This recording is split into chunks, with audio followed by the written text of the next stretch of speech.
And it's that Jaja with the love we heart will never be broken.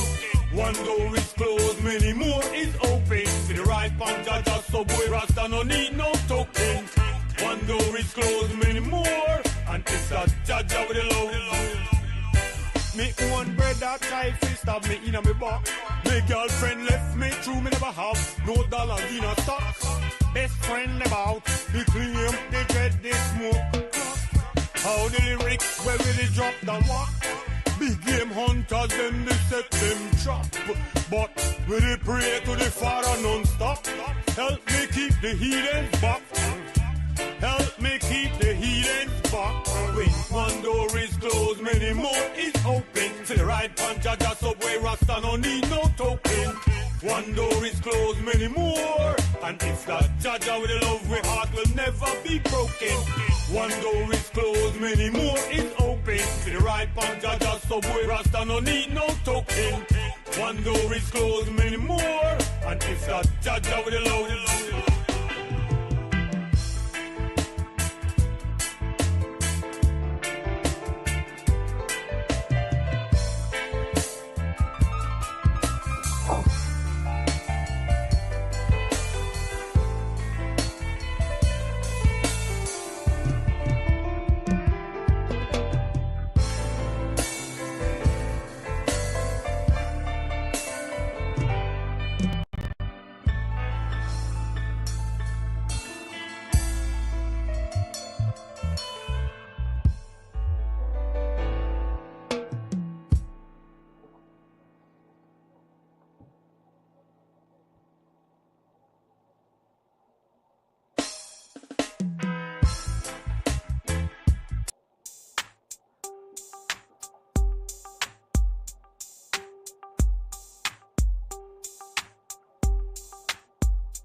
Source from the Pharaoh, I do this for my kings, rocking kingdom apparel. Source from a Pharaoh, I do this for my queens, rocking kingdom apparel. Source from the Pharaoh, I do this for my kings, rocking kingdom apparel. Source from the Pharaoh, I do this for my queens, rocking kingdom apparel. Don't need to recount the votes. I'm here to destroy all your hopes, dreams, aspirations. It's like poetry with musical inclinations. I see you peripherally, breathe easily, step lightly like on eggshells, or see real shells. I ring bells, bling bling is green. Don't necessarily need to be seen, but I do need to be heard. In my brain I've accumulated neutral verbs. I'm taking herds to the third curve, tentacles reaching up into the suburbs. 10 o'clock, do you know where your child is at? Inside of a room, all black, grown men beats, that's where we at. As I stack chips, pockets ain't made of glass, so you can't see me dip. Source from the Pharaoh, I do this for my kings, rocking kingdom apparel. Source from a Pharaoh, I do this for my queens, rocking kingdom apparel. Source from the Pharaoh, I do this for my kings, rocking kingdom apparel. Source from the Pharaoh, I do this for my queens, rocking kingdom apparel. Came from the water, evaporated moisture. Wavy wave in here, I do it for the culture. Cypher, music, I do this. 2023, still moving with a movement. BK where I came from, but the BX raised me in 2015. I became wavy, named by SB. The streets never changed me. I just work smarter, I just work harder. Wanna be Nino, so I need a Carter. So I moved to Harlem, that's where it all started. Discovered my flow, and I became a problem. Can't solve them, why would you want to? I do what I want to, you do what you can do. When it come to bars, I'm lit like a candle. Source from the Pharaoh, I do this for my kings, rocking kingdom apparel. Source from a Pharaoh, I do this for my queens, rocking kingdom apparel. Source from the Pharaoh, I do this for my kings, rocking kingdom apparel. Source from the Pharaoh, I do this for my queens, rocking kingdom apparel. Plus, I've got no area. I'm scarier than rip. All right, that sounds good. Drop on new tuners. Greetings. I am G. Michael Reid from Belize City. We're going to try anything tonight. We're going to try one live studio audience up there in New York City. And maybe I'll drop in on the studio later on. Sounds like a good hangout spot with CY and the crew over there. Uh, Smokey Dan, everybody over there. Sammy Dread over there. We have to see what happens there, right? Let's see how this works out. Now, a new thing where we're moving from Wednesdays. And we're going to try it on a Friday evening. We want to invite you to stay with us, join us every week. Make we get this thing on track where we can flesh out these issues, man. Discuss things that are really. Oh man, yeah, yeah, yeah. Why we got a special guest this evening? Uh, yeah, that's Santino. No, keep quiet. Santino Castillo Jr. Greetings, my brother. Greetings to you, G Mike, and everyone tuning in. Why I want to thank you because I know you're coming off a trip, a road trip. You tell me, G Mike, don't worry about it. I give him a word. We're in that on this. We're in that on this. Absolutely. I just rolled in from the free zone, so How you going? How the everything went well. Took a quick shower, fed my dogs first, took a quick shower, and ready for the show. did you get the procedure? I kind know Almost you. done. I, Everything was completed. and how you are you seeing well now? Because I No, want no, cut. no. That appointment was Monday. I today I went. Oh, this somebody virility thing. The no, I'm just you, you don't need that. You don't want to be a Superman boy. I don't understand. When you were telling me the other day on my birthday that you were a couple, don't, when I said couple, just a couple years longer, I'm like, my boy, what you to do? What you to do? What I know to do? What you got? I mean, and I know you got more money than me, but I never know you might get more life like that, my boy. That one Well, you see, blessings. I'm a rider, G Mike. I ride horse, I ride bike. You know, you take it from there. Yeah, and the rest of it. But I would you credit that with longevity? I mean, you ride. Quite honestly, yes. The bike has certainly, I believe, prolonged my life. And at the same time, while it has kept me out of the hospital, it's a double-edged sword. It's put me in the It hospital put a couple because, of times. You've taken some yeah, calls, right? I've had five knee operations, two sick a horse and three sick a bike. So, Well, yeah, well, you ride bicycle, but you also rode motorcycles for a while, didn't you? You had a I motorcycle. did, I did, I did. I eventually gave that up because yeah, the danger in that is way higher than the bicycle. As a matter of fact, I'm sure you follow the news and nearly every week there's a death Or or two. or two or three on the motorcycle. Yeah. What do you think about that? I mean, what are we going to do with that? We're going to put strict laws. We're going to stop them from ride. What we think we should do? Well, G Mike, I witnessed something just now coming back from the free zone where two motorcycles, and I mentioned it to my wife. I said, and then when they die, their family asks why. At a roundabout, they shortcutted the roundabout, and instead of going around, they When went cross. across and to the lane they wanted to go because they thought there was no traffic. This was the roundabout when you come out of the bypass in Orange Walk, the one by Caribbean Tire and the Right. Coca Cola, and they never got around the roundabout. They cut the roundabout short to take the bypass, and I had to brakes for not knock them down. So yeah, they But keep and more than they, they're not only endanger themselves, they endanger you. You got your family in your car. You didn't know that. absolutely That you're not expected. You see what I'm saying? And, right, and right. this is the problem. We expect people to do the right thing and obey the laws, and when they don't, then they're not only then that have to suffer the consequences that anybody else will get caught up in that. You know, Crazy. Jamaica, I always wanted a motorcycle, and I couldn't get it until my father passed away because he said, the day I give you a motorcycle, I'll buy you a coffin the same day because Mm, two wheels are so hard to control compared to you're much more protected in a vehicle. Of course, it's a economical situation with most people, but right. you see them riding dangerously, cutting in traffic, no helmets, 3 people on a motorcycle. So, what can I say? A guy told me one time when I bought my first bike, he said, son, this is gonna be 10 times more thrilling than you imagine ever. He said, but it'll be 100 times more dangerous. So Absolutely. you need to deal with this like that. And I kept that in front of me. I never did the craziness and whatnot, but I enjoyed riding my bike. What get me now, Santi, that they tamper with the muffler. Oh And yeah. why do what that the thrill with this noise, my boy? Noise pollution. Sometime I pass my house on Beeman Avenue where I've lived for 40 years, and you can't talk, they make so much noise. You know what You I dep- mean? you can't watch a movie, you're dep on the phone.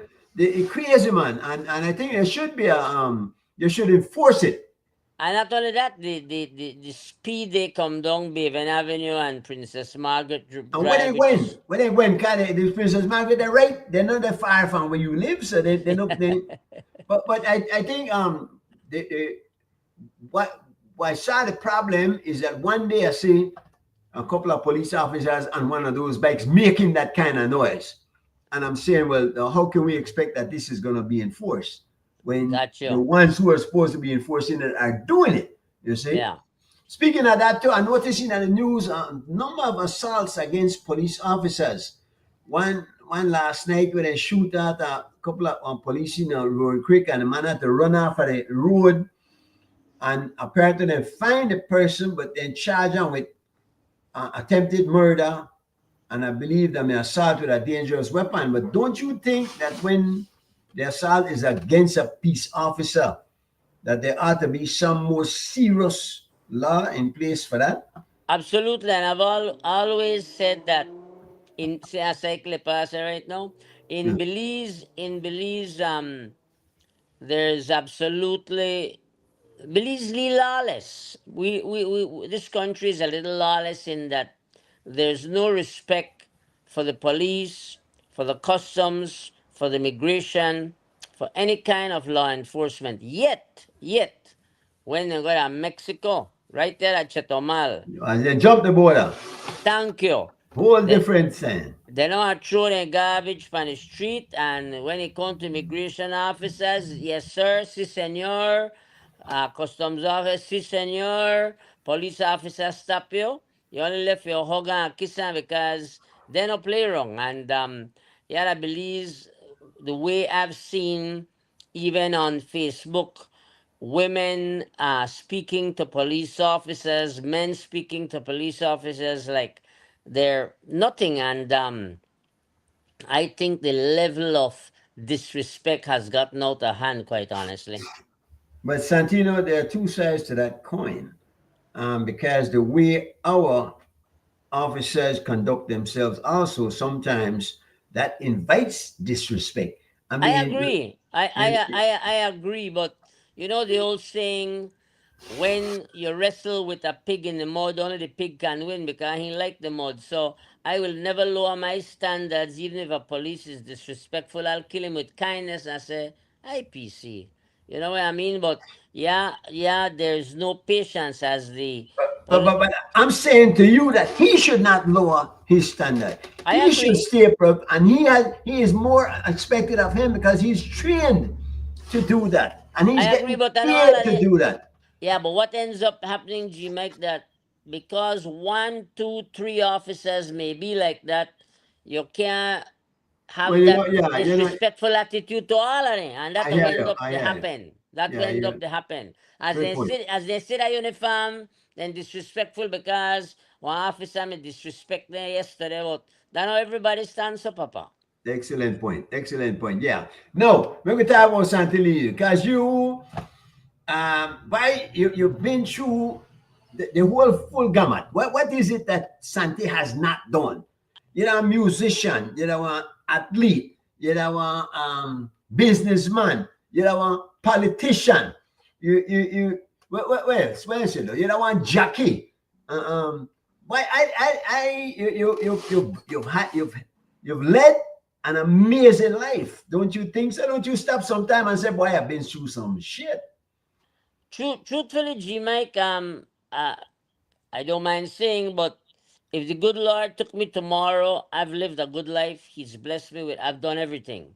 And when it comes to sports, I sponsored it all. I've sponsored runners, I sponsored football, I believe. I sponsored semi pro basketball, semi pro football. I had a team called Santino's Mill Pros where the great Koro Osha played on. And I had Santino's Hot Points that we had major battles with Cremandala Raiders.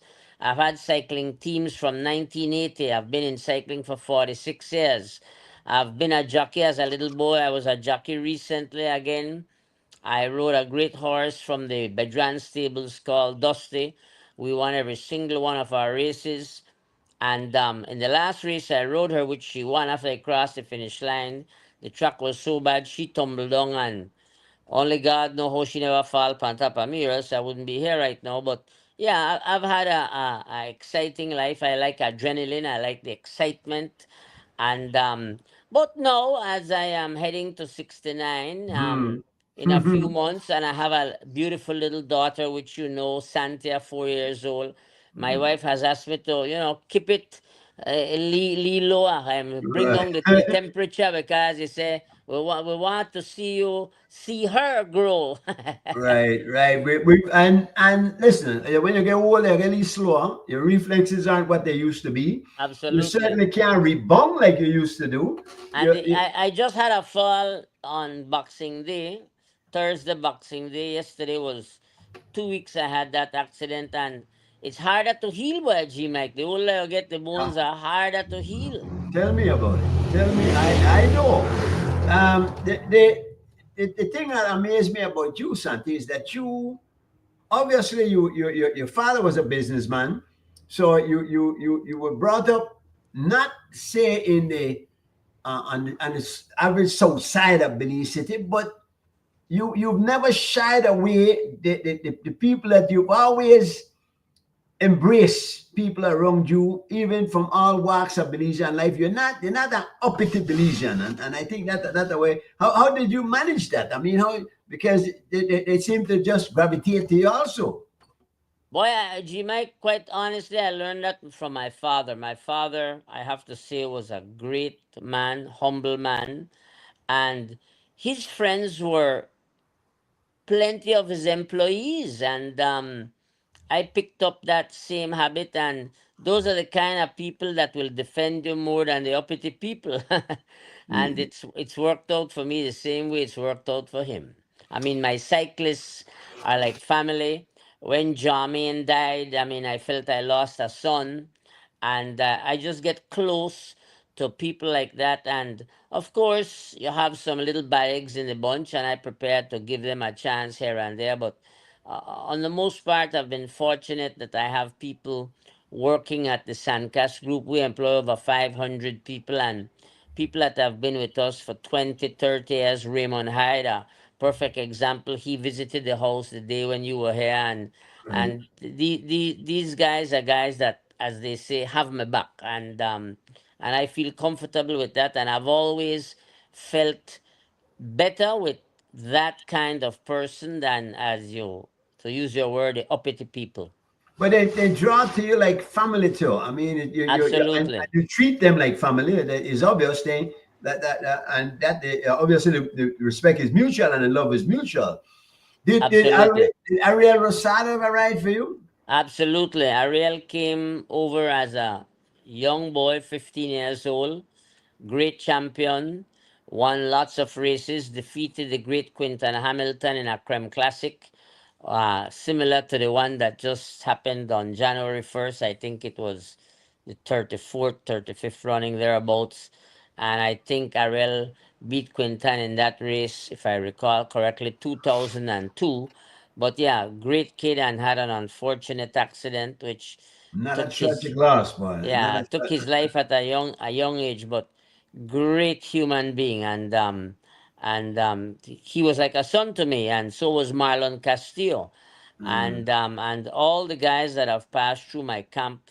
I mean, Jamaica, if I made a list of everybody that I have sponsored, it I get about 200 cyclists done going through my camp.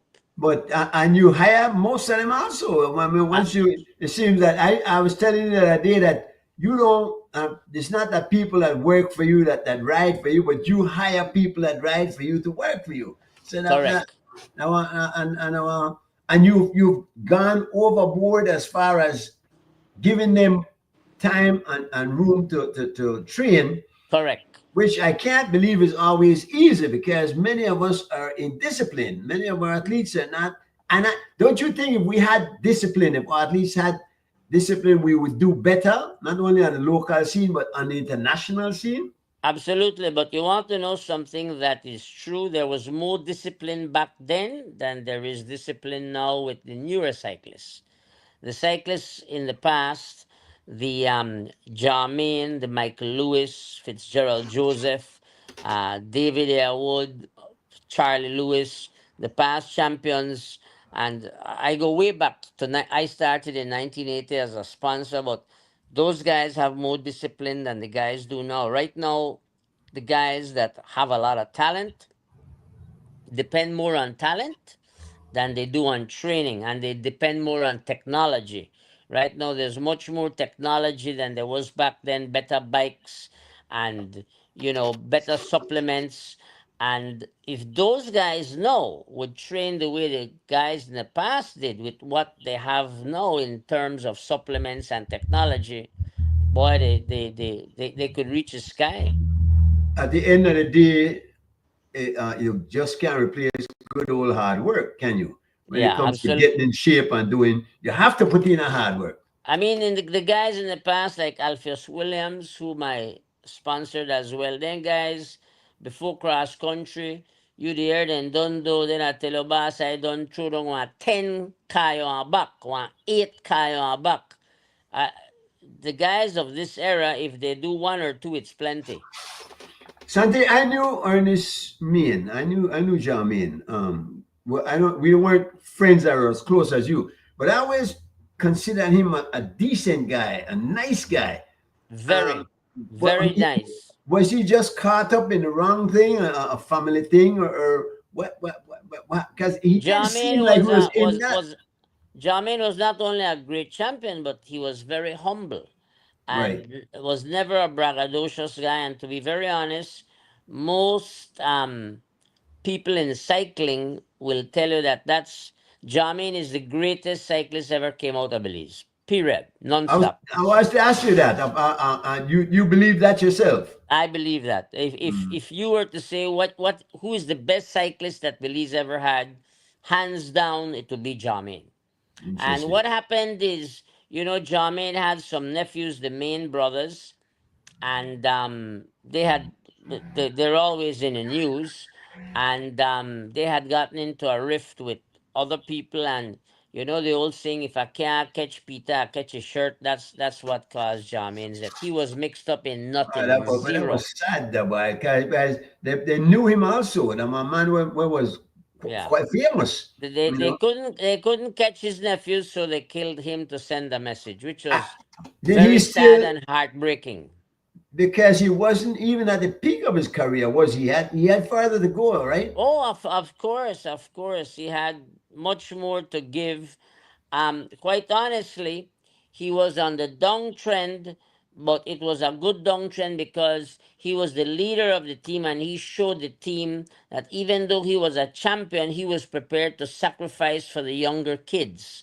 So, the same Ariel Rosado, the same Marlon Castillo, Gregory Lovell. So he was a true champion in that respect. He says, I've been there, I've done it now. I'm gonna teach you all how to do it, and you can get on my back and I'll bring you to the line and you take all the glory. And around that same time is when he was killed. From your vantage point, is cycling still alive in Belize or is it in decline? It's in decline. Which is sad then. Right? Absolutely. But the cross country still draws its sort Of of course. fans. And there's the early debate about the cross country because many of us in cycling, myself, Fitzgerald Joseph, Roque Matos, people that have been in it for a long time would like the cross country to be opened. In fact, I've discussed this with the Minister of Tourism. He would like it to be opened.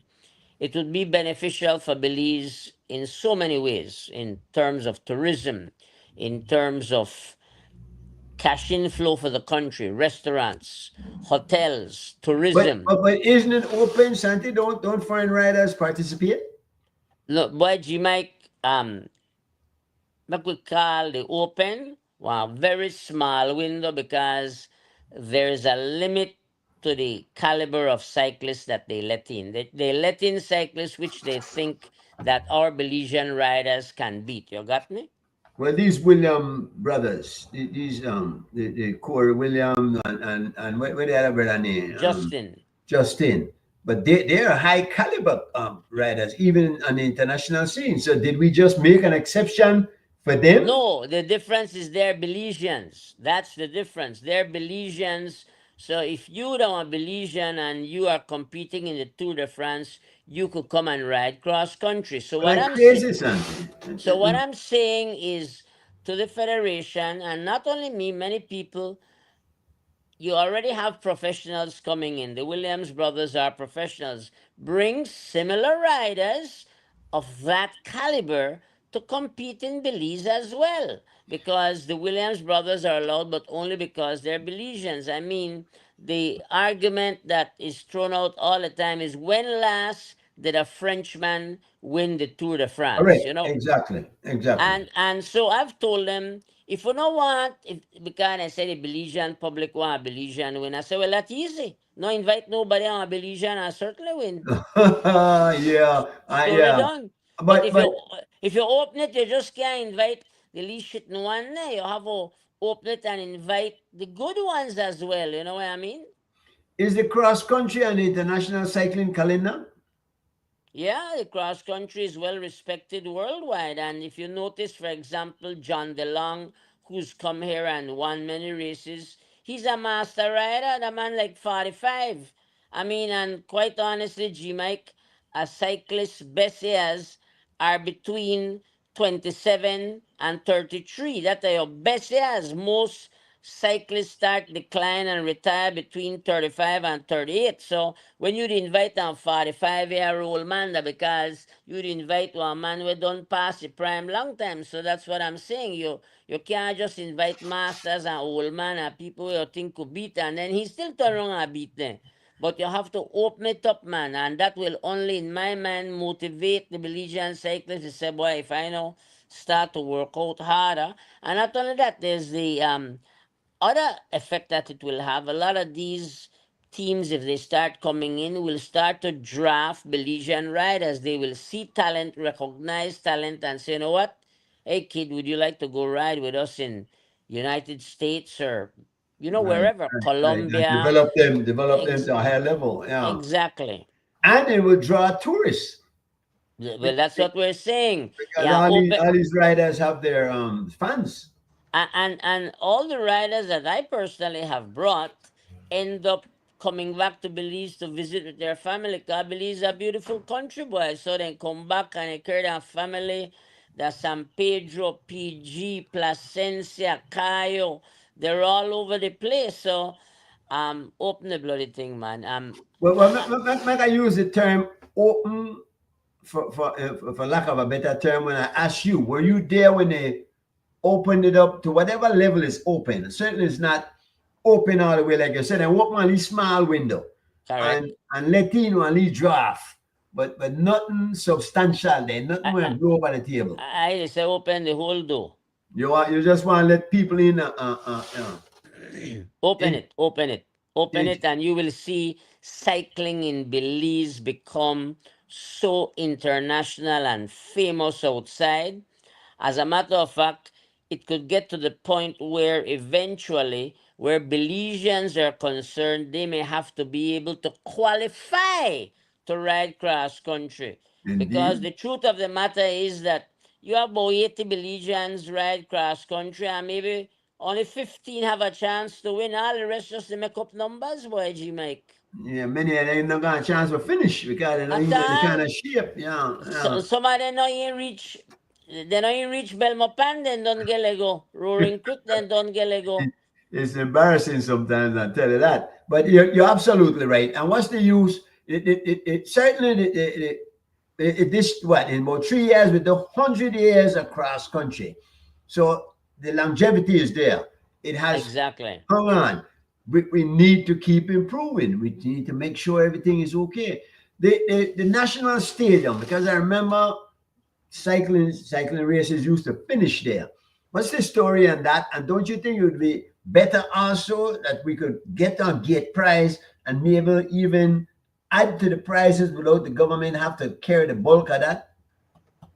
Well, in the days when they used to come to the National Stadium, they used to charge everybody only $2 to go in, and that place may ram jam pack. Pack. And that's where everybody enjoyed the finish of the cross country with 4 laps at the National Stadium. Exactly. We have Exactly. lost a monumental event in that regard, and I'm talking about the National Stadium now. Marion Jones, wonderful. I have no problem with all of that. But the truth of the matter is that the cross country can no longer finish there because it's not appropriate. The track is not proper. But I just saw a news report where on the news last night. I don't know if you saw it, where there was a crocodile in the middle of the bloody National Stadium running track. yeah, High bush, chopped not down. even cut in the bush. It's Yeah. it's in a mess. The track is a track for runners, not a track for cyclists. It's too narrow. And so when that was changed from National Stadium to Marion Jones Stadium, the ones that lost the most were the cyclists, because what a great event when you heard, for example, I'll give you a year 1985 when there was a getaway between three riders, Robert Mosiah, it was Warren Coy and Melvin Torres, and those three entered the track, and the crowd is chasing them, and they had to do 4 laps, and they sprinted for that victory, and the crowd ram jam, and my rider, Robert Mosiah, won that race. But I mean, the National Stadium was overflowing with people. And the In excitement was there. The electricity in the air, Santi. Yeah, exactly. And you have better control. You have better control than when you're finishing it out at Correct. BTL Park, Correct. and then you make nothing when you finish out at BTL Park. You make nothing. The Cycling Federation makes nothing. So yeah, we lost a good thing there. But it is poor design because they spent a lot of money on that. The fence alone, and then make we now segue into politics because I'm a part of that, right? You know you award that contract. None at all.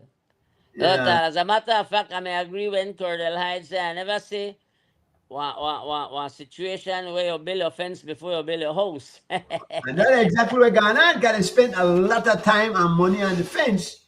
And then inside, then they put one bleachers in the middle of the stadium, not around. I think the design it was horrendous, but Yeah. nevertheless, no. And And another they put the bleachers facing the sun. point. But you know, see one where they do the at the Vernon Street, the where that stadium there, and just finished it, man, a while ago. Berger Field. All right. So they put one shade up, right? But apparently they built it at a time of the year when the sun rises farthest to the south. So the Santi, I'm not lie, the thing is put on a slant like this to stop the sun when it's in that side. Not realizing, I imagine, that the sun does shift over now as the earth, and so certain time of the year there is absolutely no shade. I Remind don't. remind me of a joke where the late Michael Young me tell me say Belize boy, he say only in Belize when you got bucket, you know got shit. And when you got shit, you know got bucket. Only in Belize. Hi, boy. Um, no, a former classmate of mine, by the way, I Miss Michael Young, he went early too. No, you politics, because that are one of your other lives. right? As a politician, I, you were in I politics for a I while. first ran in 1993 in San Pedro, and while I lost a very close race to the then area rep and minister Glenn Godfrey, he beat me in San Pedro by 126 votes. He had beaten his previous opponent by like 2,000 votes. I lost, but the UDP won, and then the UDP reigned from 1993 to 1998. Then again, I ran in 2012. When I ran in 93, it was under the leadership of Manuel Esquivel, and then I ran in 2012 under the leadership of Dean Barrow, and I won my seat in Caribbean Shores by 704 votes. You did win that election, right? Um, Correct. and you were minister. I was Minister of State to Dean Barrow in the Ministry of Finance. He gave me the Okay, Ministry of Economic Development. you know, right side of the man. Now, um, what's your opinion now on the state that we see the UDP in? And what in a word, how would you describe it? Disgusting. Hmm. Shambles, shambles. Yeah, Uh, it's in shambles. do you see? Truthfully, G Mike, I thank the good Lord for having the foresight to see that this was going bad. So I personally got out of politics. They're not my cup of tea, so to speak, and um I thought I got in to make change, and I saw where change could not be made. So I Uh, decided this is not for me. I prefer go back to business where I could make change in a business every single day. And and it just got worse and worse and worse and worse, and it's at a point now where it's embarrassing because I mean, two leaders fighting for power, and that could have been handled so much differently. And they've lost a lot of their hardcore supporters.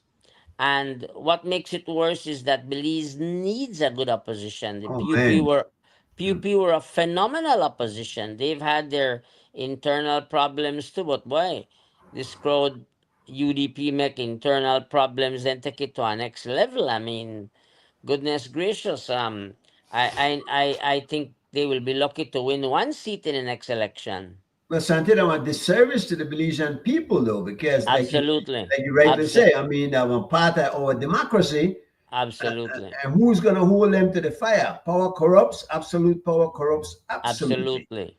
So I think our sad situation we're looking at.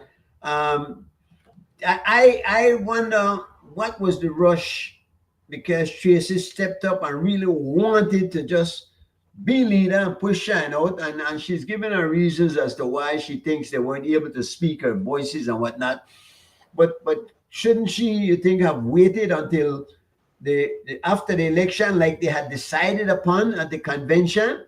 Well, Or I had that same discussion with my good friend Fitzgerald Palace Joseph, and we both agreed that they should have been more patient and waited till Shine lost the election you and then taken over the leadership. At the same time, I know that Shine was doing a bunch of foolishness, taking out anybody who did not agree with him. And for that reason, I believe that they were quick to say, you know what, we have a take over this ship before it sinks. So you have a look at that angle as well. He was getting rid of standard bearers, and he want to get rid of Faber. He want to get rid of everybody. If now you know that path, if you don't know a yes man to Shine, you're gone. And so there's I a think there's a term though, Santi, called draining the swamp, and Shine had, and what he has said in his defense is that he was trying to clean camp, and in cleaning camp, you will have objections because nobody wants to be pushed aside, even when they're doing wrong. You have to admit that many of those standard bearers, and when we say, for instance, Tracy come back with people like Jean Saldiva, Erwin Contreras, These are people who are proven to be corrupt, and there's no question about it. So I don't do. Do you think that it's they can win with bringing these same old soldiers back into the camp? No, I don't think they could win, and what you say is totally on point. But at the same time, while he was getting rid and draining the swamp of some bad ones, there were some good ones in that as well that he wanted to get rid of because they weren't with him. Many of those that you are mentioning, I agree with. There's time for a change. There's time for new faces. Yeah, if you're gonna bring a change and you're gonna say, why is this a change? You can't bring the same. Or you might remember the story of the old captain would tell the first mate. They say, well, you know, they guys that smell bad. I think things that smell bad wrong. You know, I tell the guys we need a change. So the first mate stand up and say, all right, the captain said we need a change. You change with him, he change with you change with him. So at when we smell the same way at the end of the day. And that's exactly what they go on there, man. I want sad situation. And for the sake of good governance and for the sake of our country, I hope they're gonna get it together at some point. Yeah, the truth is they need to revamp many of the people in the party. I know I was in there. I was in the belly of the beast. Yeah. And they're taking too long to do it in terms of all this infighting. So um, I don't see them winning this election for damn sure. They'll Right. be lucky to get a seat, and I don't even think they'll win the next one. How are the PUP doing? In my mind, the PUP are a smarter crowd, and not everything is perfect with them, obviously, and there's a lot of people that feel that there's still corruption involved. But I think, all in all, I would say they're the better of the two evils where I'm concerned right now. And I believe that a lot of the people that are in government are good. And and that's the way I see it. But we need a good opposition as well to hold them. Yeah, quite an endorsement. Yeah. You still have your finger on the economic pulse. And we've heard the kudos given by the prime minister, how wonderful things are. As far as the economy is concerned, from what you see with your experience in the business world, are we doing okay economically? Business is not as good as it used to be, to be Well, very okay, honest with you. okay. Business is not as good as it used to be, but I can't really say that I would blame the government because ever since COVID, things have been hard for many businesses. Santiago Castillo will celebrate 100 years next year. We were established by my father in 1926. Hmm. So in 2026, we'll have 100 years. And if you look around, there are not many Belizean businesses left around. Well, I was getting ready I was going to get to that with you because there are, when you say business, there are a lot of businesses out there, a lot more businesses than used to be, but many of them are controlled by foreign investors, foreign people coming in. And some of the people that are running those businesses, and I certainly won't go on a limb and mention the type of businesses that are wrong, but where we're concerned, we're not competing on a level playing field. Yeah, From our standpoint, we're a straight forward business dealing legitimately overboard, and everything is clear for everybody to see. and there are And others who weren't. correct. And it's very difficult to compete when you don't have a level playing field. So, But then that would be the government's fault with this, something. That well, part you'd have to blame the government for. Aren't well, there? Uh-huh. yes, that I have to agree with. Do they have bodies in place? Do we have guardrails that keep these things from happening? Don't we have some kind of algorithm that can detect it when it's coming and prevent it? There should, and that is why you have the GST department, the income tax department. You The have Auditor General. auditor, yeah. But still, yet these unscrupulous business people keep getting away with it. I mean, Yeah, let us face it that a lot of them charge GST but don't pay GST. So that's an extra 12.5% they have to their advantage. that really happens though. I mean, but Yes, that really that that's ridiculous, that Andy. Yeah. that really happens. Yeah, you were in business now. We know how long you did do athletics and whatnot, sponsoring things and even competing yourself. But as a businessman in Belize, you did what? Did your father groom you for business, and were you in the business Santi- early? well, let me tell you that I always wanted to follow in my father's footsteps, and Santiago Castillo and my own company, Santinos Limited, which I had for quite a number of years, are the only two businesses I've ever been affiliated with. And it's a passion in me, and it's just something that I love. And as a matter of fact, when I got into politics, I semi retired to do the political thing, and I miss business phenomenally. It's a challenge that it's the same adrenaline I get out of cycling business. There are problems to solve, things to do, things to accomplish. But yeah, it's an exciting part of my life. But you're an exception because a lot of people who we see people who have businesses go into government and then use government to uh, um, to benefit their company. We didn't see if you get any strong boosts or none of them. Santino, what was the store on New Road? That was the one that you were running personally, right? Yeah, that was Santino's. Yeah, but I sold that and moved over to Sancas in 2007. I Mm-hmm. didn't get into politics until 2012. But yeah, indeed, I never benefited. None of my businesses ever benefited from me being in government. As a matter of fact, I've always said, and I will say this publicly, we always do better. This is ironic what I'm going to tell you, but it's the truth. We always do better when the PUP is in than when the UDP is in, because for some reason, when the UDP are in, they feel like they have to condone hard pan sangkas, make people not say nothing. Make you an example. Make You an got example me? out of you. Yeah, which is stupid.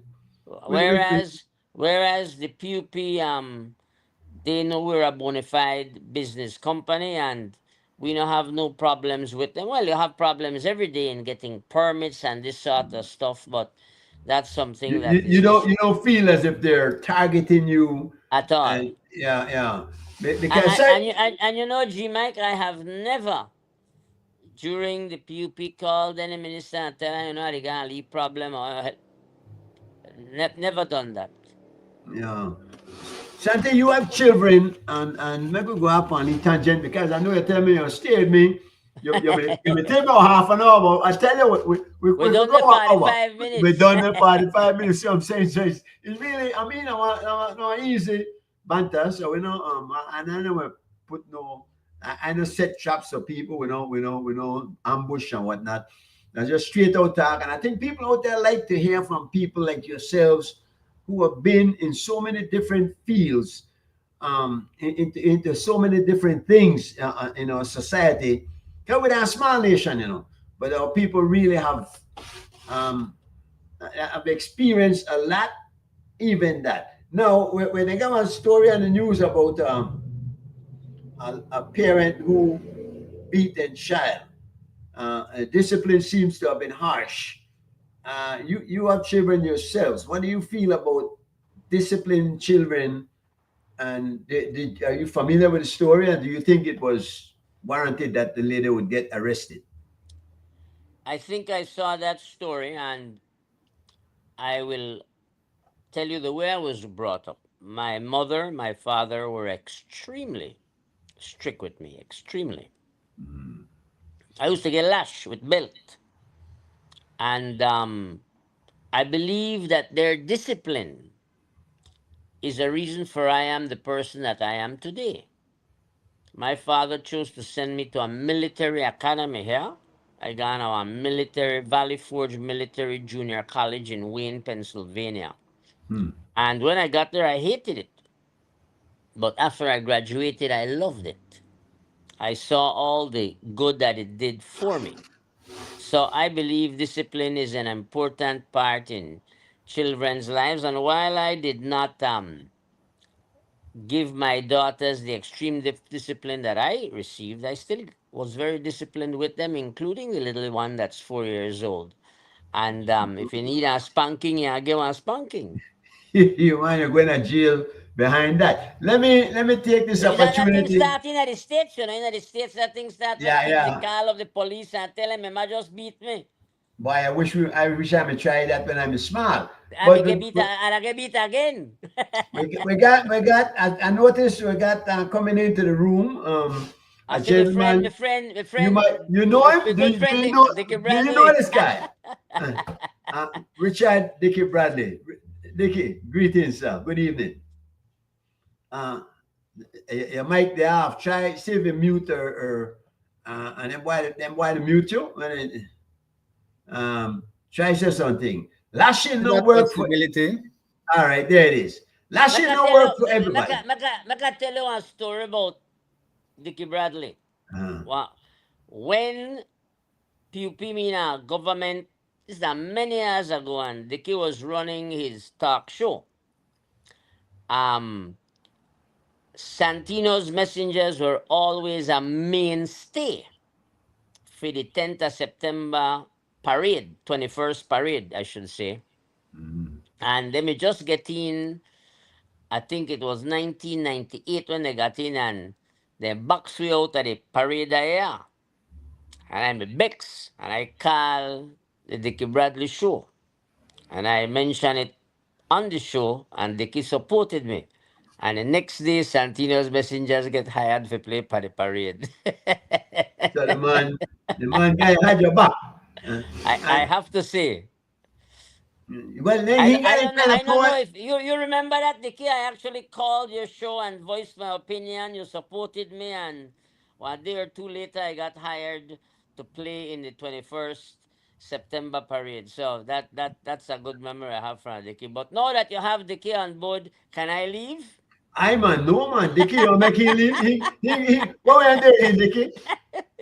Can't support that. No, no, no. That one you not get no support pan, right? Yeah, yeah. Yeah, we leave it, man. We're going to chat with Dickie. We're going to talk about this punishment thing, this discipline thing, because I know that you said that they lash you when you, and I got some lashing. I got wheels on my back. But some of these parents go overboard or something, and there's a line between discipline and abuse. There I has to agree. be. I But I, agree. I don't know about the call the police for making them come arrest your mom or your papa because you get disciplined. I don't know. How you see it, Dickie? Well, I think like in anything, in everything, there are always going to be those who go overboard. And the society we are talking about, the United States of America, um, a dynamic place and a dynamic people, you need to bear in mind that um, there are persons there who take their situation to extremes.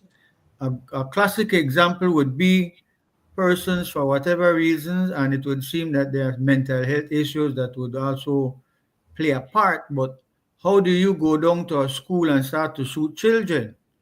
How do you corner students, teenagers in their classrooms and open automatic weapons on them?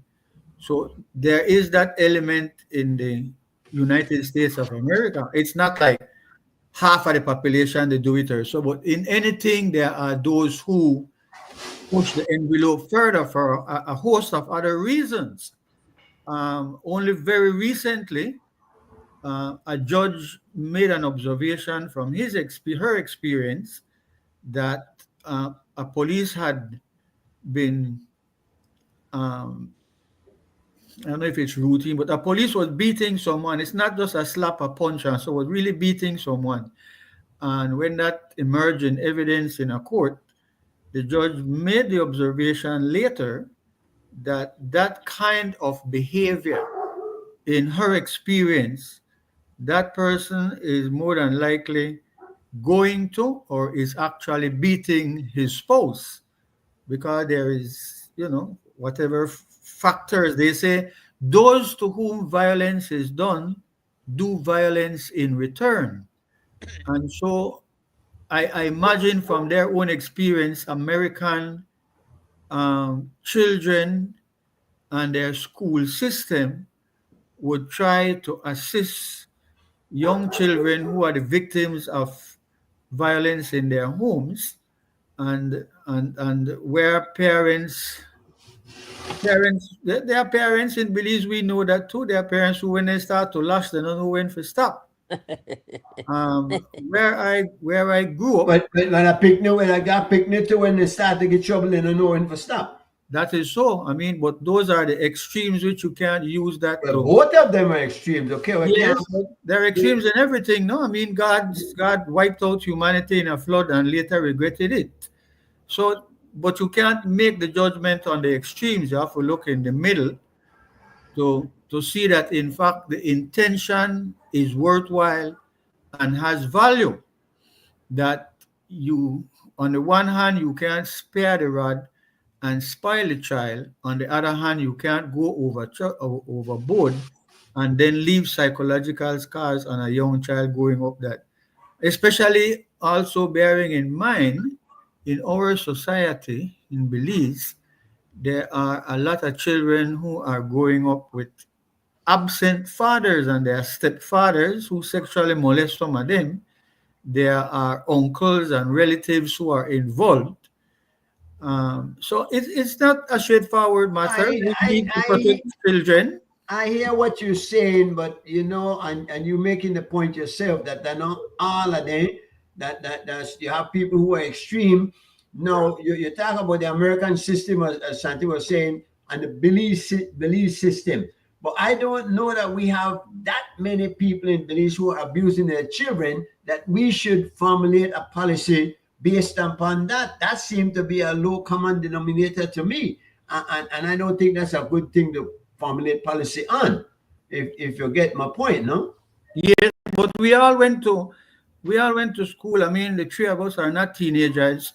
We went to school when lashing students was the norm, Oh man, and we may that all my boy, Mr. Wong, Mr. right, Wong, and we all have that experience where we see teachers kind of going overboard. No, but you they're don't see that again, Dickie. You don't see, and no, but one sometimes wonders because you see what Santi said, and he thinks that that helped him to become a better person, that to stay in line and establish discipline in their life.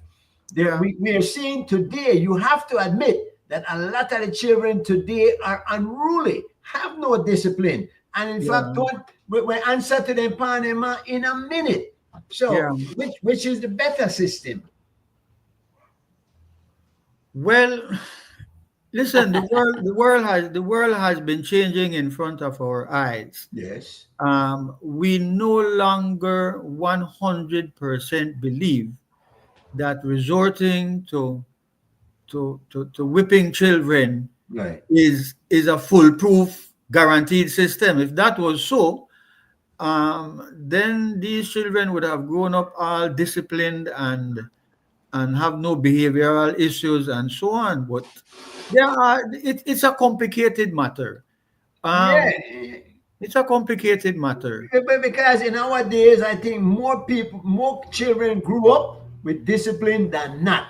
Today, more children are growing up without discipline than are. So Yes, but we're there is going to no. wait then and realize which one of these systems are the better one. Do Well, we? there is no. Yeah, but there is no guarantee that whipping children is going to make them ideal Well, adults. some and people humans. say they kill them neither if you do it within reason. If one It's a child like let's try and switch over the a comparison to somewhere else. Let's look at the situation in the world of criminology and criminality. Under the colonial masters, under the British, in our case, the British were our masters. In their court system, um, I want to highlight two things. One is that for certain offenses, I am told by much elder persons that for rape, for example, when a person was convicted for rape in colonial British Honduras, there was a whip called a cat o' nine tail. The rope or the strap, the leather strap, it had 9 prongs. So every time they whop you one time, you actually get 9 lashes on your naked skin. I'm also told by those who knew that there was also a cat o' nine which had a small piece of lead woven into the strong. So when they whop you, you also get 9 tears in your skin. And persons, this is not on any law book, I haven't read this, I'm only told by elderly persons. A person who goes into the prison for rape was lashed 6 times. He was tied to a wooden structure, and he was lashed about 6 times. And when his term of imprisonment was up, before he was released and sent out of the prison, he was given another 6 or 9 lashes with the cat o' nine tail. I'm also told that many of them came out of prison broken, unable to stand up straight and walk. So obviously, but never to rape again. never to rape again. No? But the other thing I want to draw attention to is that in that time, when you were found guilty of murder, the judge would say words to the effect Go that over there. Go over there. you You're close. are Right here. you have been found guilty. He wants to be beside you. Go ahead. You are sentenced. Yes, make it start from young, Santino. You have to be a future leader. Under your guidance, she'll be a future Hey, leader. if a guy the mic can't talk, you know Of that. course, the new world know. Well, you more do it on the internet. Yeah. So listen, they said that you are to be hanged by your neck until you are dead. Right. And I don't think, and I'm told what I said, I didn't read these matters, that that person, there was not even a court of appeal. There was no appeal. Okay. You are found guilty and they put you a rope over your neck and they hang you. But However, found guilty after a trial. yes, but All right. So all you have to do is make sure the trial fair. well, how do we make sure of that? No? Easy. I Easy. don't want them to see you. Good Put girl. people. But that's another argument. The point is that the world we live in, the United States of America, still carries out the death penalty. The European countries, none of them do. They have lost faith in it. They think there are too many flaws. But the US know why we do it. The US they demand that we don't do it. So No, they don't have a problem. No, they have a problem with us. It's the Europeans that insist that we can't have the death penalty in our country. do you think? What should you think? Do you think it should be abolished, or do you think they should still hang people? Well, for right now, it's neither here nor there. The point is that it has been. The point is this: that form of punishment in the United States, which used lethal injection, they used electrocution. They still can have a firing squad, and It's more humane. yeah. The point is this. I mean, like, Me no. it does not stop crime in the United. It doesn't stop crime in the USA. What Killing- doesn't stop killing- crime? You don't know killing- that. You can't. I can't. You can't prove that. But you can't prove the other thing neither. You That's can't right. prove that. That's You right. can- So you Yeah, speculate. so that is a futile argument. The price is that the position is you can't say killing a convicted person has any What's your conviction? What is your conviction? Do you well, think they should we will, abolish it or not? Right? A simple yeah, question. but take Why your why you time. run for that? Why you I run will- for it? Yeah, no, Why you don't want to say? Santino, what do you think? Should they abolish the penalty or continue keep it on the books?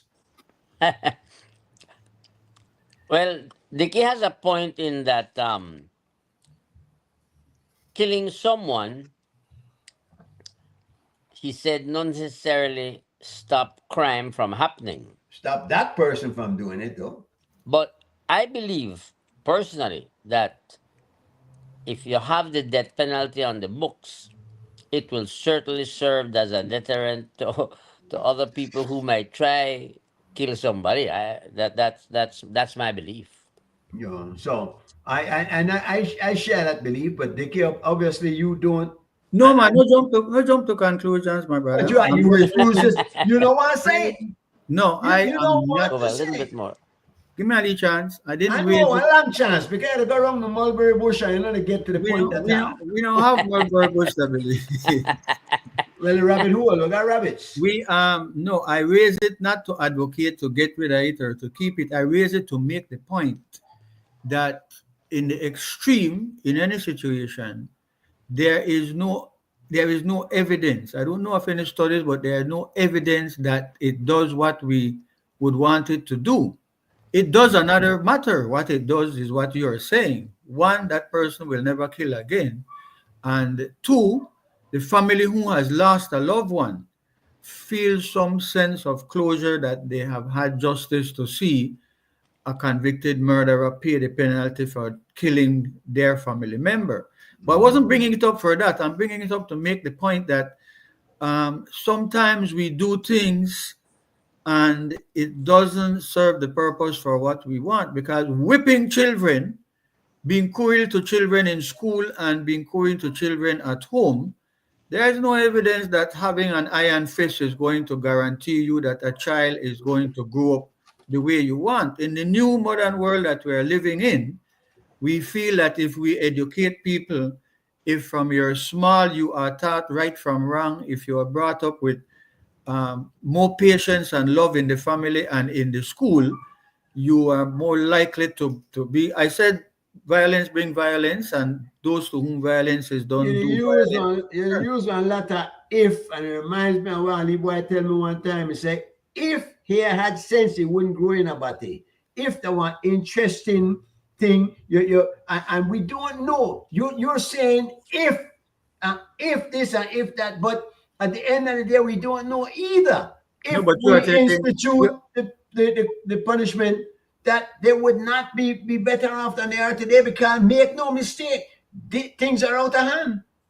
You think, Who you think going to school and killing picnic? Other picnic.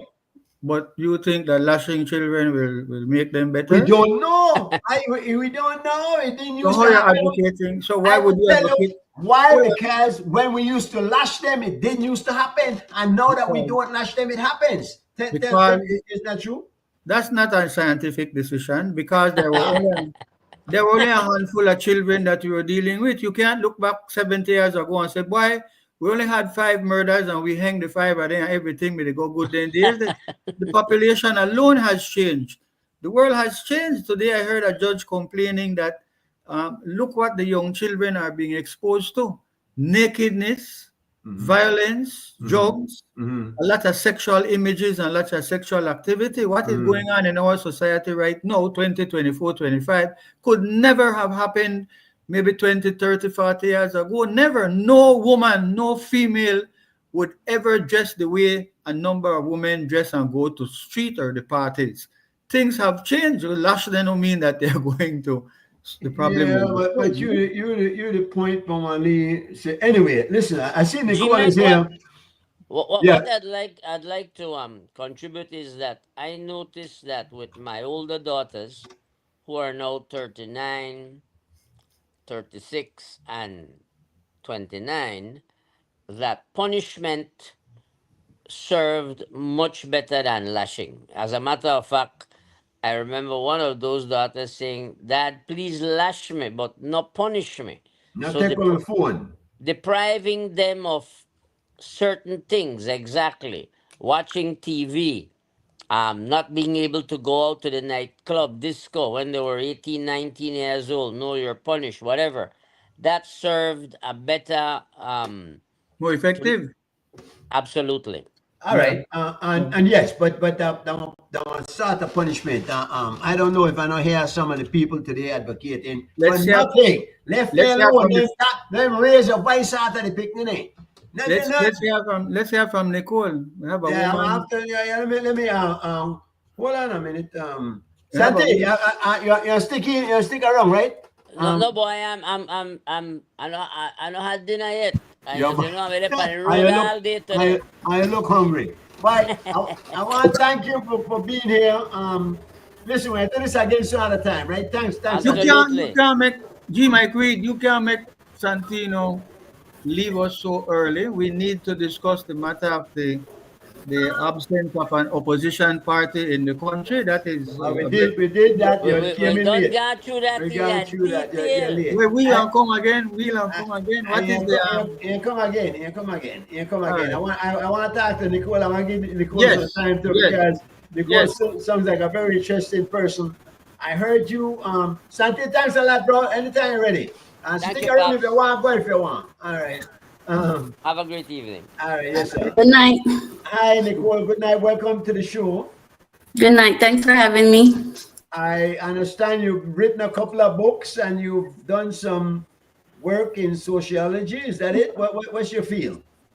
Healthcare administration. Say it again.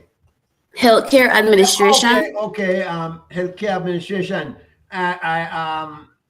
Doctor, nurse, any So practitioner. currently doing my master's right now in a healthcare administration. Mhm. I manage the cardiology and pulmonary clinic for the VA. I'm a veteran. I serve in the military. Wow. Okay. So, and I self-published the 2 books. Yes, I did it because I just feel like it is important. It helped me. It's very therapeutic and everything. So I'm like, my story could inspire millions of Belizeans, or people everywhere for that matter. You're a Belizean. Yes, born and grow. All right. If there's one message you would like to convey through your books, through your appearances, through your talks and whatnot, to the people of Belize, the young people coming up, what would that be? Don't stop. Don't let anyone tell you that you're not able to do anything, right? Your current situation is not your future situation. So don't ever let it stop you. I became pregnant at 15, drop out of Palote, and now look at me. So don't let anything stop you from doing what it is that you want to do. At the end of the day, you that captain of your ship, right? You make whatever decision for make you go from there. You just not have a tunnel vision, just be determined for the way you want to. Wonderful. What is your opinion on that topic? You came in at the end of that discussion that we were having, and I don't Yes. know if you heard the story about the child that was abused by the parent, and the parent was arrested as a result. What is your take on corporal punishment? What is your take on the discipline of children in that way? Well, I think it's very controversial. Yes, that it is. However, the way how I was brought up, my dad, Mr. Swaza, he wasn't very much a disciplinarian to me, but to the boys he was. My mom was a disciplinarian. She was the one who was stern with me and everything. And I grew up in a very strict household, make sure you do this at a certain time, do this at a certain way and everything. So I agree with the term that lashing will work for everybody, because some people really just want to take it and still the way they want to anyways. So you kind of have to feel out everybody. And I learned this in the military as well, that even though it was one for all, they treated each soldier differently, because each punishment is not going to work for everybody, because everybody is different. So you have to kind of treat each person accordingly as well, because One Right. One punishment don't work for everybody. Because, for instance, we have this thing they call smoke. May I smoke you, right? Meaning that I just come and make you do the push-ups. You have to just do the push-ups, or you're gonna be holding a rifle. Some people like that, while the others don't. So So they're not punishment for them. no, Well, indeed, one size does not fit all. One size definitely does not fit all, and no situation, two situations are the same either. There right. are, though, you have to admit, there are extremes on both sides. There are those who will be extreme in the administering of punishment, but there are also those who will be extreme in their miscreancy Mm-hmm. and the things that they do that requires some sort of pull up, if you will. You have to Right. do something to let them know that what you're doing is wrong and set an example for others that might want to do the same thing later and could be deterred.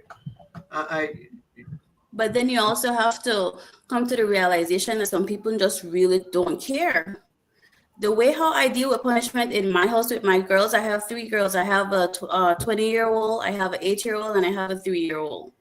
No, I treat each of them differently because it's not gonna work. I already know for my 8-year-old, I take away her iPad and I put her against the wall. When I do that, she scream, "Ball, mommy, please don't do it." And that's how she behave. Now with my baby, my 3-year-old, if I take away her iPad, she doesn't care. She doesn't care at all. So I got to take away something else from her, or I got to take away the TV, or we're not going to the park but you don't spank at all. because it doesn't work. She's gonna cry, scream, and then Did it work for you growing up? I mean, You I are where never you get are. shit like that, you know. I Okay. I feel like I was a well-behaved child. Okay. Um, the thing that hurt me the most was not being able to go to the club. That hurt me. So that's what my mom and my dad use. You're not able to go. I wish I could say I was a well behaved child, but I'll tell you what I can say. I've always said this. I am glad I didn't have to raise the kind of child that I was. I have a son, and he's a model child for me. But every parent might think that. But my son really is a very nice person, and but I mean, and I got a lot of that kind of abuse there. But Mhm. I can't say I didn't deserve some of them, and I don't know that it didn't work because the times that it brought me back around to realizing that there are consequences to actions, and Definitely. we need to know that.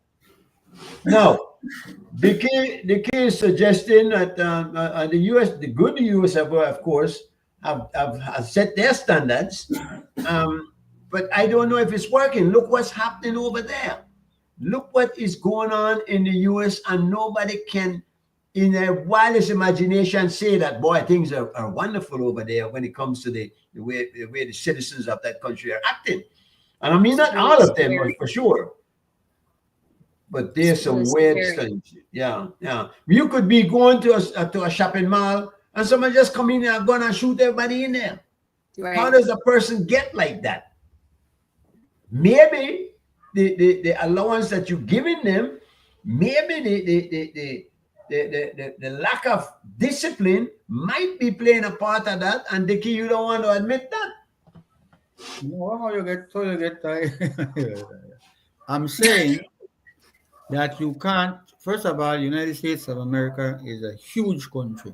Right. That if you try, for example, as I try to understand, or the young generation in Belize, they are only seeing a portion of the United States of America. When you watch American television, when you watch American movies, and when you watch American music videos and listen to the lyrics, that is not the United States of America.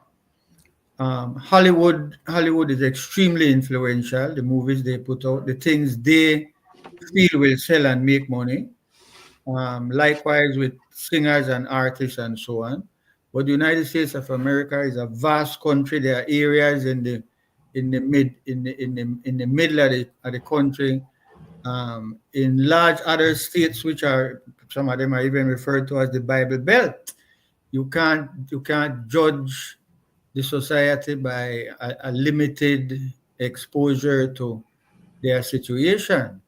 So that even trying to use the example that why people go and shoot up malls, they go and shoot up schools, and so it's not every state in the United States of America that happens, and it's not every day that it happens, and that's one of the reasons why it makes the news when it does happen, because it is not a norm in that society.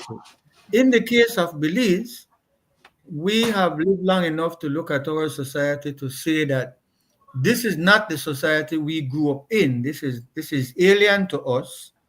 This is a change which is not for the better, and that as you are trying to do, you're trying to examine how we can, if we can look at some areas and how we can say whether it's that is one of the things that is leading to the breakdown in our society, a failure to discipline children. But see how you drop that and run past it, and you Go run. again.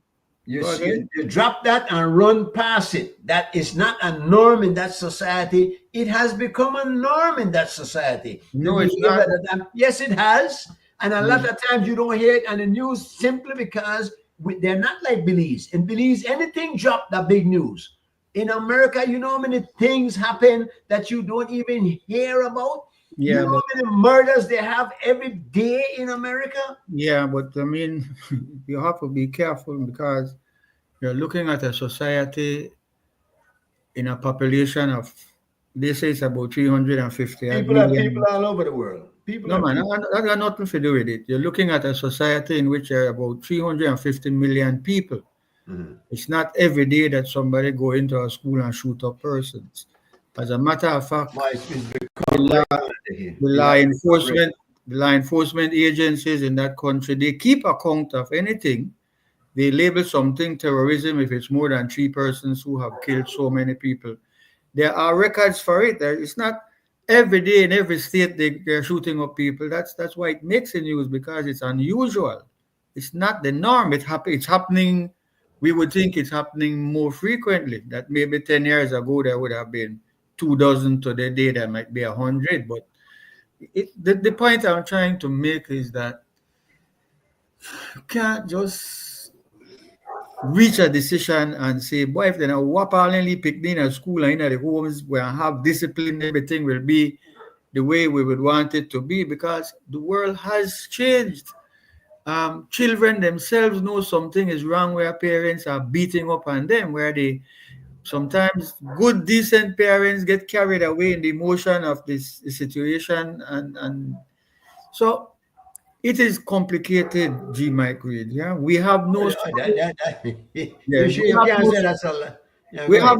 we have no studies, I would think, and you and I and Miss Nicole can offer our views on it. The arrival of American television into Belizean society at the start of the 1980s has in fact had a huge negative Influence. impact on our society. We were not well, let me segue. Nicole, listen to this part here. This particular Christmas, I kind of did it last year. I'm no social science, I'm no researcher. I am not equipped to deal with that kind of matters. But last Christmas, I did look around. I got in my vehicle, I drive all around. The city is small enough where I could do that in a short while. This year, I made an effort to do it. I was alarmed that Christmas in Belize, there is no baby Jesus, there is no manger. Everywhere you go, Christmas tree, huge 6 foot Santa Claus, and increasingly this year, Frosty the Snowman is on the scene. Now, this is a huge departure from the society I grew up in. Maybe it's a good thing. The churches used to actually have a midnight service. Right. You bring in Christmas morning. You bring in a day set aside to remember the birth of Jesus. So what are you saying there? You're the type of one ideology there that is not proven anyway. I'm You not you so know, you know far. that Christmas was adopted from a pagan holiday, Yeah, but which I'm not was going to all of that. That well, you interests have to me. because you want to be able Jesus, Dickie. No, man. No, I don't want to baby Jesus. You I'm just said that saying, and wait, allow notice. me, yeah, but you have to allow me to reach where I want to try to go. I'm saying that there have been huge changes in the society, and that we all feel that those changes are not for the better of our people. That's what I'm trying to say. I'm saying how quick it is that we adopt everything that is thrown at us. These images that we see are not our images. The Let world has become smaller, though. You huh? can't just go on and run with it, man. On. The world has become small. It's now a global village. It's not unreasonable to suggest that things are gonna come together and we're gonna copy things that we see somewhere else. But you're saying that, and I think we strayed too far from the point as to whether it's okay to discipline children or not okay. And because and the point, because one of the point is that we are adopting foreign values that we Mhm. have easily and readily given up well, our maybe our characteristics and our beliefs and our values. That's why I'm and trying maybe to go. not discipline them is the part of the thing that we have adopted from abroad that's not working, because they're the ones that influence us stopping doing what we've been doing and now adapting this new family way of doing things, as you suggest, no? So Well, yeah. But Nicole has made the point that uh, A lot of things has changed, and children aren't the same that they used to be, and it's a culture shock. Even for me, when I moved over here, it's simple the same morning, people look upon you like you're crazy, and that's something that's a norm here in Belize. I'm not here, in no, Belize, no, it's a norm. Not yeah, here, not here. If I walk past somebody, I say morning, they look upon me like I crazy, like what? it's happening in Belize now, Nicole. That is what is happening here. Children don't even tell you good morning or good evening. I tell Oh everybody wow, I pass, I was taught that way. They're doing right? it there. We're adapting that too. Yeah. That's crazy.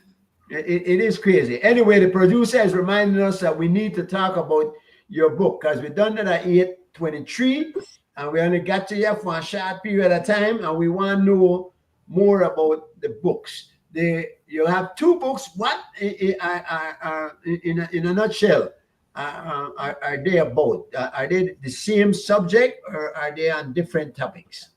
Yes and no. It's basically about, perseverance. It talks about culture shocks. It talks about financial struggles. It talks about systemic racism.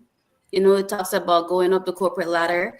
Basically, it talks about coming over here, knowing the immigration process and the struggles that you go through, the hard stuff that people don't talk about because people really think that coming over the States, they're like, what better roses? And it's not. So it's just like different topics that I touched on. um Being a wife, having friends being betrayed. I talk about a plethora of stuff that in my books that people don't really talk about. I talk about being a single mother, having a child young. I talk about several different stuff in Maya's story. So like this is the first one that I wrote. I talk about having depression. I talk about going through spiritual journey. I talk about it all. So the first one is Maya's Journey. Is that the name of the book? I mean, It's and Maya's story, a Belizean girl. all right, and you are Maya, or are you talking about Maya and in general as I'm Belizeans? talking about Maya, and she's just looking about her story, and she's talking about different stuff that she had witnessed along her years as well. But a lot came from your personal experiences, I imagine. Yes. Yeah, and the second one, The second one is Imani, the darkness within the rainbow. it basically talk about, because sometimes we don't know exactly where we want to go in life, so we kind of ponder with ourselves, kind of like fighting yourself, trying to find your purpose in life and everything. However, the twist to Imani is that she is guided by a figment of her imagination, called Sweets, and her ancestors as well. So they kind of allow her to find her purpose and her value and to live in her authenticity. So she basically travels and try to find a little pieces of herself. And she went through a traumatic event also. So she's just trying to get over that. She's trying to find her purpose in life. She's dealing with depression. She's trying to find out what I want to do. What is my career path going to look like? Where I'm going to live, and different stuff that we go through as human beings. But eventually she sorts it all out with the help of Sweets, who pops up every minute whenever she starts to not be sure of herself or anything like that. So Sweets was the alter ego. Yes. She had a voice back then, and advising her. Wonderful. Yeah. That now you spoke of the shift from Belize, living in Belize to living in America, and the challenges that it come with. Right. What did you face racism when you went to the US? Yes. It was a shock for me. I didn't have that in Belize. Interesting. We did have a lot of bigotry in Belize, didn't we? People didn't like you for whatever reason. Well, I didn't witness it. Okay. I didn't. So it's not something. So it's like kind of systemic racism, More subtle than open. right? Yeah. So, What but year? no, it's like What year you went to America? 2013, That would have been no, in 2013. You have been what age? When you gone to America, how old were you? 25, Okay. You're Yeah, from which part of Belize? large bump. Okay. interesting. The two books are hard editions. They're not. Your two books are printed copies. I see you held up the last Yeah, book. they're printed copies. They're available on Amazon. I'm working on them for them to be available on Kindle. So maybe next week it should be available Yeah. on Kindle. Well, we're And not in much Belize? not much of readers here, but maybe you should have some copies in Angelo's Press or Brody's or wherever that we could access the books. I have to get some contacts. Yeah, Okay. get a few indeed, because Angela Space Yeah. carries them. In fact, you Yeah. had the right man on the show just now, Shami. You can get any influence from Santi. Make sure you put them on top shelf, no? But Yeah. yeah, and you could get some support from the Belizean people too. It sounds like an interesting read. Yes, I would love you find a way to get copies to me so I could get the monies to you. So And Of you, course. let me before I go any further, I want to congratulate you. I want to give you maximum praise. Writing a book is Yeah. extraordinary. It takes an extraordinary amount of talent and sacrifice. You're a mom. You are in the belly of the beast. You're in modern day Babylon. For you to do that, I don't know of much Belizean Americans who have written books while they're in America. That's really to your credit. That's big. That's Thank you. big news. When these books came out, I published them this year, like January 24. 1st. I just did it. However, I wrote. So let me tell you how I did my story. So I was diagnosed with depression and PTSD, right? And I started going to therapy and everything. And she recommended that I started writing. I started doing my journals and everything. So I became so vulnerable. And I'm like, you know what? My stories could probably inspire a lot of people. And mental health is not a big thing in Belize because people are so scared of the stigma. So I'm like, I really want to get these books out. Not necessarily because of the money, but it can inspire people to be like, you know what? I really need help. And it's okay to just ask for help. Because Yeah, don't worry about people that call you crazy or anything, or like whatever comes with it. Just go and get help, because at the end of the day, life is overwhelming. And it's I've gotten good critiques that it is to help people, Yeah. to stay grounded and stuff. Because like I told you, I've been really vulnerable in the books. Okay. Like, The advice to write was like a form of therapy for you. That's what yes, it's very therapeutic. It has been, okay. it was for But this. why So writing? Writing is such a hard thing. Why they it's not for writing? me. I enjoy writing. I used to write poems a lot. It was my Okay. escape. Yeah. Um, it has been my escape. I just enjoy writing. It's very Yeah. therapeutic. After that time when you're upset it, ma. This is me. I used to like go in my room. My mom said, "Nicole, I can't go to a party." I upset Bex. Go in my room, turn on my music, and I just start write. Oh, excellent. Y'all, and Yeah. I feel good afterwards, and I don't care about no party afterwards. Excellent. Okay. You need a kind of publicist or manager. You need to get your books to a Mandala newspaper where at least the small, tiny reading public in Belize considers the Mandala newspaper to be most supportive and friendly to athletes and artists. It's a shame that that you should write not one but two books, and we who live here and are so proud of our people who are making it in America, that we don't know that you have put out a book. That's terrible. So if it was sold in Belize, what would be the price? I want it to be very affordable, $10. Oh no, that's too cheap. Anything for $10 Oh, no go. oh, I want it to be Maybe affordable. only 14.95 or something like that. People that I look on want it it. and think it's a cheap. Yeah. I Let me mean, tell you, it's the law in Belize that anything is published, a small amount of copies are sent to the library, because then one, it is kept on record and it is there hopefully for all times.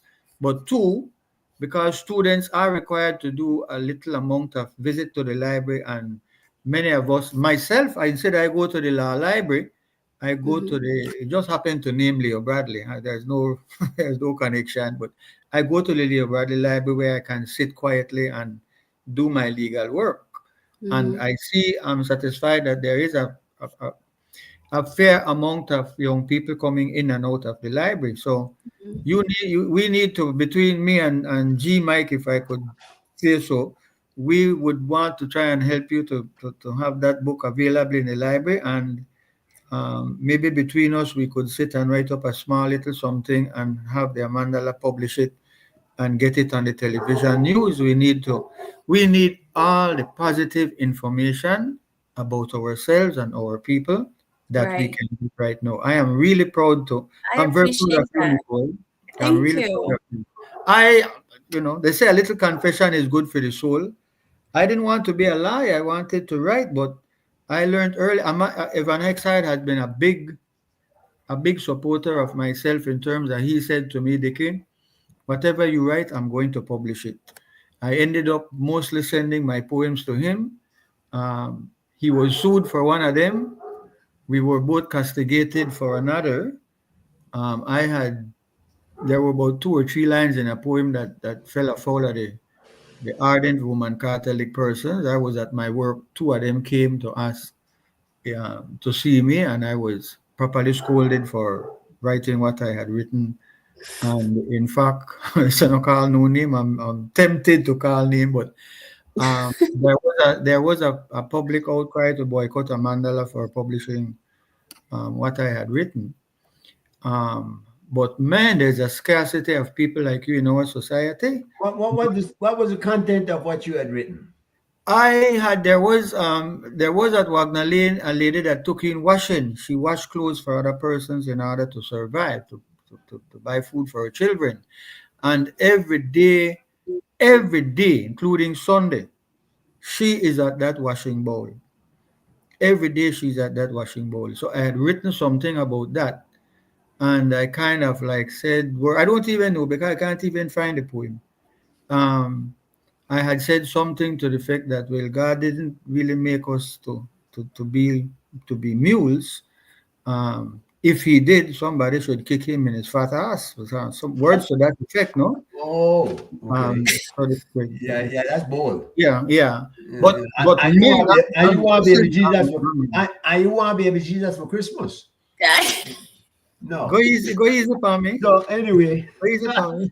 anyway, Nicole, But big let's go respect, right Nicole. there. Yeah, Miss Nicole. I don't want to go off the program without saying to you, maximum respect. To write a book is a very, very serious matter. G. Mike was a writer of a column, and we all waited to see what he'd write about. Hmm. Um, Writing is I have big respect for writers. I only this morning, G. Mike, they kind of like co-opted me to write something in one of the newspapers about the sentencing of convicted persons. Um, and I was, like, we have all right. Let me please allow me, Nicole and G. Of Mike. course. I saw another lady coming on, Sean something. I saw somebody trying to get in She just now. popped up a couple of times, just a fan. I mean, Okay. she No, was but doing something now where the game on studio audience also in place. all right. So I want to say this because as I'm listening to you and how you have written a book and we don't know nothing about it. It's true it's just January 2025. It's early yet. We will get your name and your book out in the society here. I want to mention something more for G Mike than for us. That we have um let me count the ways. We have Creme Television, we have Channel 5, Channel 7, Love FM, we have Plus TV, which is a kind of religious station. And to my knowledge, we also have PGTV. Punta Gorda have their own little small television, which I look on every time I get a chance. We have those television. The giants in the television in Belize are Love FM, which is countrywide. Everybody can hear their signals, and then Channel 5 and Channel 7. This is the problem as I think I see it. We say we have local television, really, like a little half an hour of news 6:30 and that's it. Some of them do a morning show. I think only Creme allow people to call in and voice their opinions. Love FM, I sometimes hear it. I'm not a big fan of these things because I don't have the time in the morning. But my point now is this. We are a society that do not discuss issues and events. None of the television. I mean, they do a little tiny thing here and there. Love FM have a show on Monday night, which they call the Business Hour, in which they discuss everything else except business. Uh, Mhm. there might be a little show here and there, but by and large, after the news, we are then subjected to going back to foreign television. So we have no discussion. We have three universities in Belize, including the University of the West Indies, which has been based on research, is one of the top universities in the world. We hear nothing from our educated people. We hear nothing from the teachers, lecturers, professors in our university. We have nothing. We lose a lot when somebody like G. Mike is not invited to a panel to share his views on whatever. He has a lot of opinions and a lot of things. We lose when there are people like you who have the discipline to share your inner thoughts, your observations on. We lose. That's why we're such a shallow, weak society. We Mhm. are a nation in the making. We are trying to make a nation. We are a young country.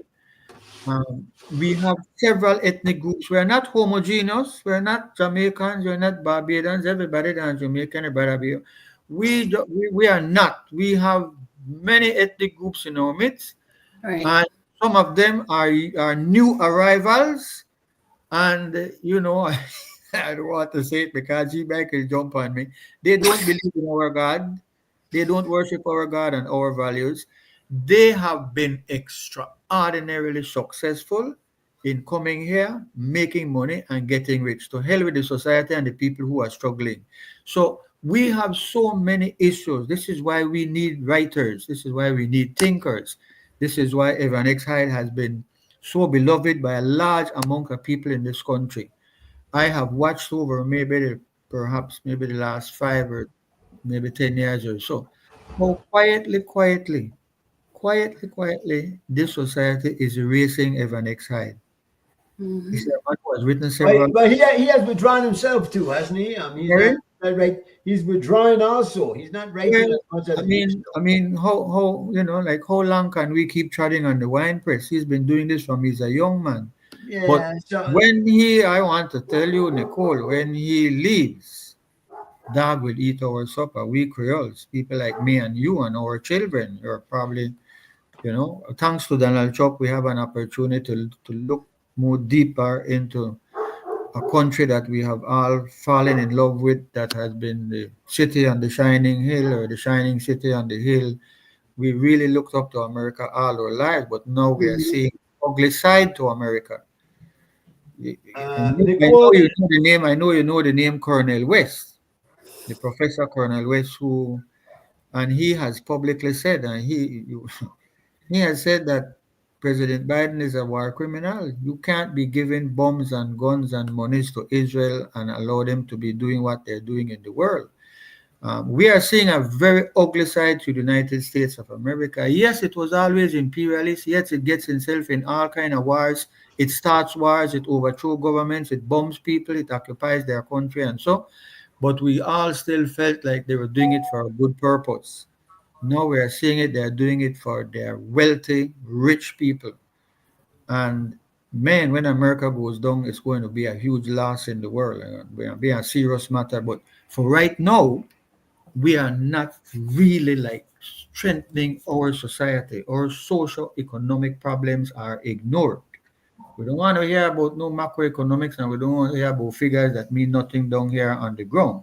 Mhm. Inflation is a serious matter in Belize right now. Poverty is raising its head. Do you know what that means? It means that in the Creole population, there's going to be a rise in crime. Where else do these young people get money to feed their little children and their girlfriend from? Right. We got a lot of challenges and we are not discussing them. You know, the reporter closed down quietly. There's no comment. Reporter newspaper been around from as a little boy. The reporter quietly closed its doors. There's no reporter newspaper. And G people Mike, don't read anymore. People don't read. huh? People don't read Well, anymore. that's what I'm leading up to. How sad it is that the society, which never Yeah. was never much of a reading society, is now reading less. We're all reading, but it's Facebook and WhatsApp. But that's it. Because even in schools, everything seems to be audiobooks. Everything they send them to YouTube or to TikTok and whatnot. Now, our TikTok generation. Yeah, So yeah. it's unfortunate. And I posted something the other day that while we have all these wonderful gimmicks, we need to read and we need to write. And Right. we do, because we put, like Nicole, you put your thoughts into words, Yeah. and it has also been a therapy for you. So writing is therapeutic. Yes. It is. Reading. So is reading. So is reading. And But it's who just sponsored your books, Nicole? In I terms of self-published it. I self-published my own books. both of them? Both of them. Okay. G. Mike Reid, can I just mention this while we're on the set on the subject? Roland Parks tells me that oh man, I forget the guy's name. Wawat has published on Amazon a huge book about his experience for having gone to prison. Okay. That, I mean, how could a Belizean? That man was in fact he wrote regular in a mandala one time. He taught in the University of Belize, got himself into trouble and went to prison. But wrote a book about it, and we don't even know. I did not know there was a book about a Belizean experience inside the prison. The prison is a hellhole in Belize. There have been many changes, but like man, we don't know. Nobody don't know. There's no discussion on the book. It is written that no one lights a candle and then go and hide it under a bushel. See some books on the screen right now. Clinton has written a few books himself, and some of them in Creole, which is interesting. Nicole, you I incorporated some Creole in Imani as well. good. In your But where is experience, Clinton's book are available here in Belize? Not as yet. I'm trying to either bring them down or ship them down. They're not available yet in Belize. No, I was asking Clinton Young. They flashed on the Oh, screen just now. Clinton yeah, Young's book is available in here. G. Mike Clinton Young book is available. I have a couple that he sent for me, but I don't know that they're not in Angela's Press, and they're certainly not in any other library that I know of. I don't think so. They're available just from him.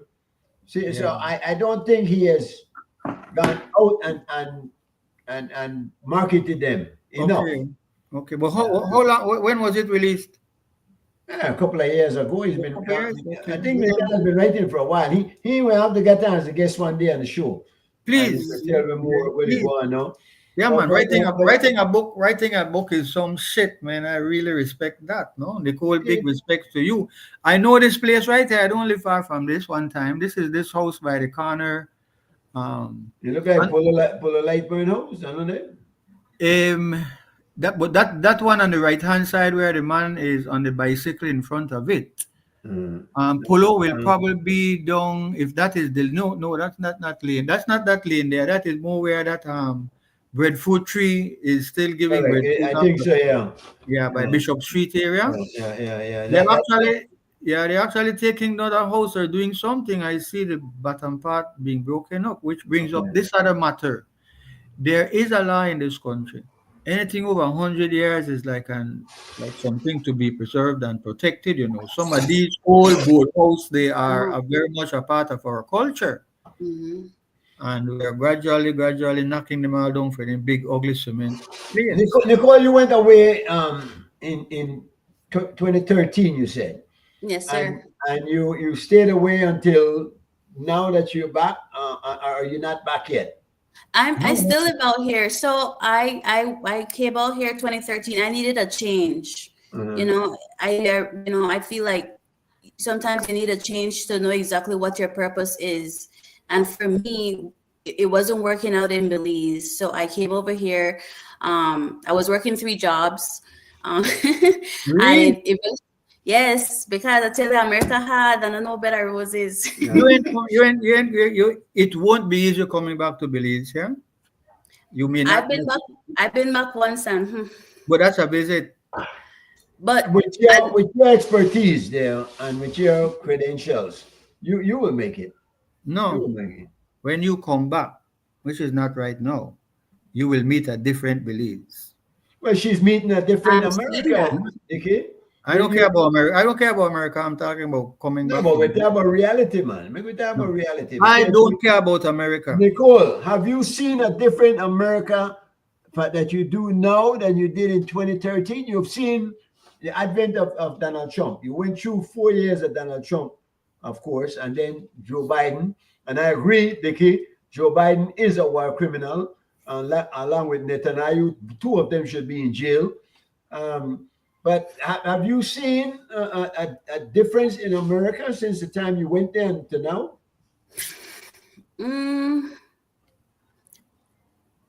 It's harder economically. It's harder economically.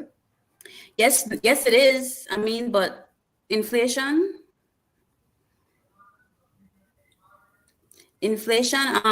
back then, like I said, I even talk about working under the table. I didn't have my papers when I came over here.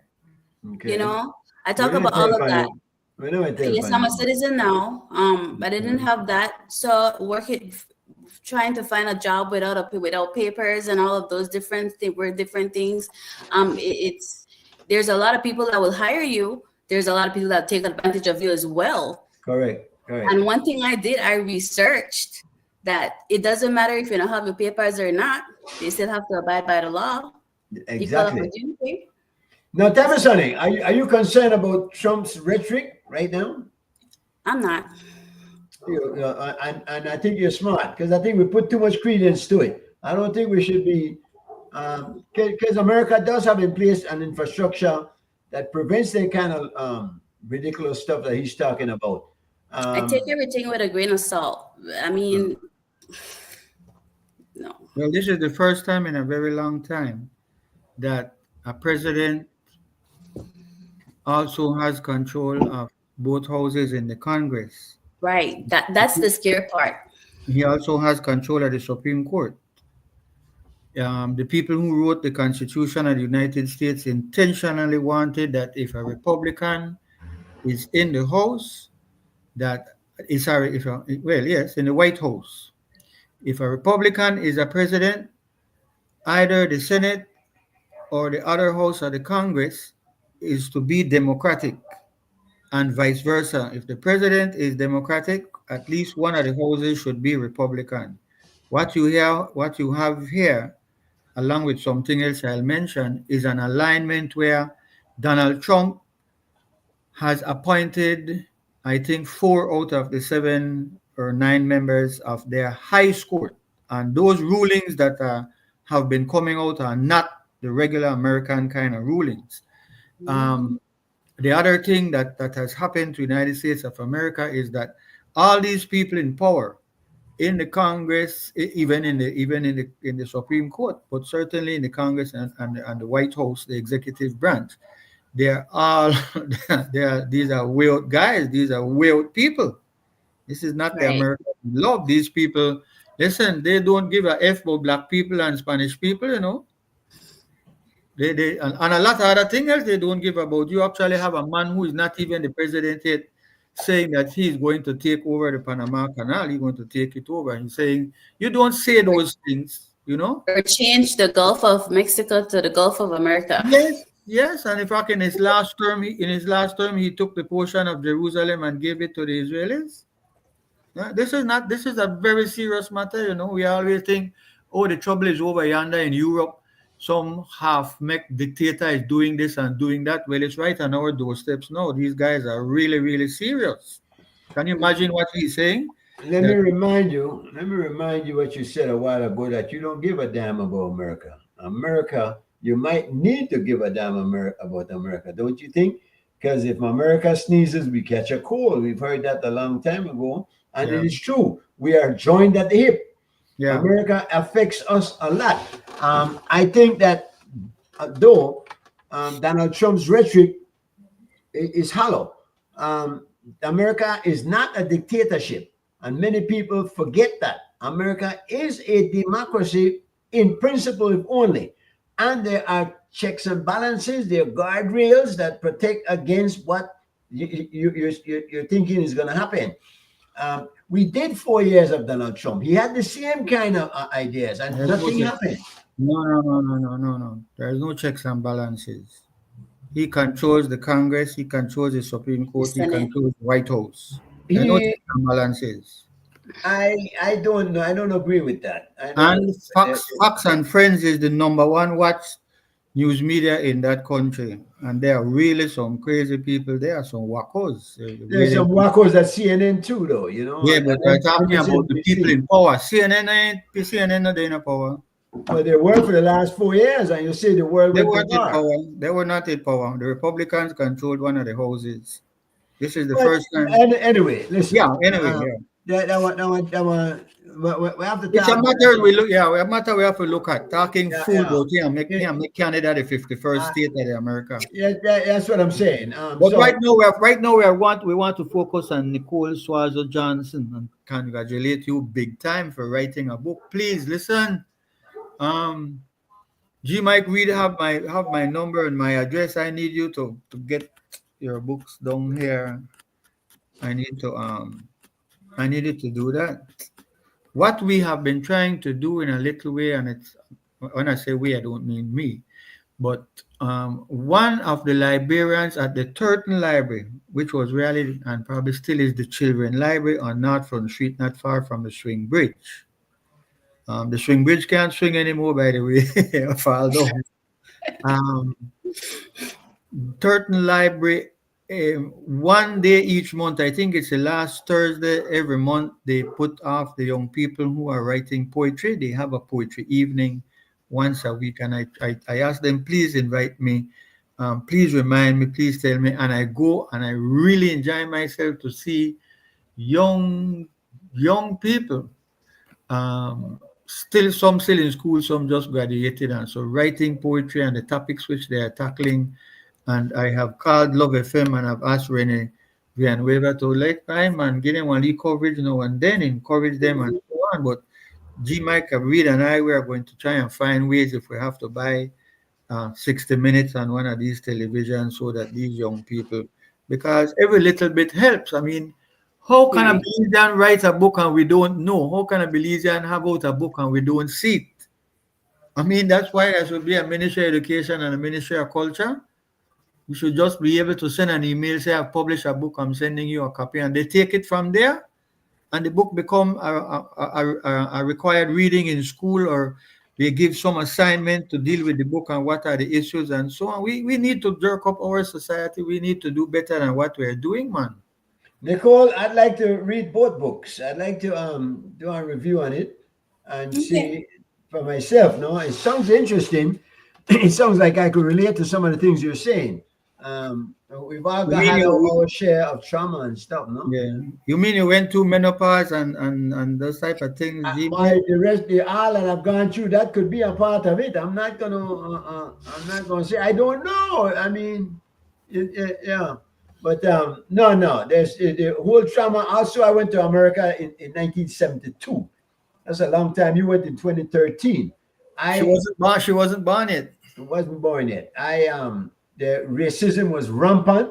I went to an white school. I got bullied. I got put out in a barber shop. I went through the whole problem with racism. So there's a lot, and I could relate to you experiencing even just the trauma of moving from one country to the next, where you're not prepared for what you're going to meet because you don't even know what it's going to be that you're going to meet.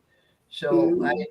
I'd really like to read your experience and know exactly what you went through, how you handle it, and how you still handle it. Are you? Do you believe at this point that you have conquered the depression and stuff that you were experiencing? Have you conquered that all the way? I'm still in therapy. You Okay. know, it's not an overnight fix. And I think that everyone should be in therapy, some form of therapy, by the way, you know, because at the end of the day, you do need that release. I don't know. 'Cause I don't think if you're not sick, you shouldn't go to the doctor, right? I mean, but you have to, mm, When you're sick, I don't know you're sick. That's a bad one. right. That's true. That's true. So Yeah. yeah, but a lot of time you go to a doctor and not sick, and the doctor tell you you're sick so that you go pay him money for heal you from something when hospital. That Yeah. yeah, I mean, a part of the society we live in, the Yeah. modern day beliefs, the modern day times that we're talking about, and I don't think it unique to Belize. I think the whole world gone crazy, and it's sad everywhere. Just like how Belize has gone through its transformation, America has gone through that, Europe has gone through it, Africa has gone through it, and all the stuff that we've seen. I think it's sad that we're so full of war. Everybody afraid everywhere, and I hope we can maintain our tranquility and stay above that free. You know, Yeah. How much pages are the two books? Maya's story is 58 pages and Imani is 91 pages. Oh wow, yeah, readable, man. Yeah. I don't like long books anymore. I can't. Yeah, man, that's great. For about but 10, 12, $15. One. if it, I'm going to ask G Mike to contact On Clinton. Amazon, Maya's story is 13.99 and Imani is 15. Both of them are on Amazon now. Mhm. So what happens? Amazon takes out a percentage out of Yeah, the they take sale. out their percentage and I get all my royalties. Yeah. All right, all right. When you say you self-publish, what exactly that entailed? That means that I keep all my royalties. Nobody else take. Yeah, They but I just do the mean, printing costs. okay. So, all right. I will um I will ask G Mike to give me your number. A journalist over here who has gone blind by the name of Roland Parks wants to republish a poetry book that he had published years ago. Mhm. When he published it, what he did then is he offered for sale like the covers, the front cover, no, I think the back cover and the inside covers, and then like say just argument's sake, BTL could buy a full page and promote their phones and whoever else wanted to do that. So selling of the pages would cover the printing cost. To print something in Belize is really expensive. Um, so he made contact with me and he's saying that having lost his sight, he can no longer write as a journalist and cover matters for the newspapers. So he's looking at the source of income.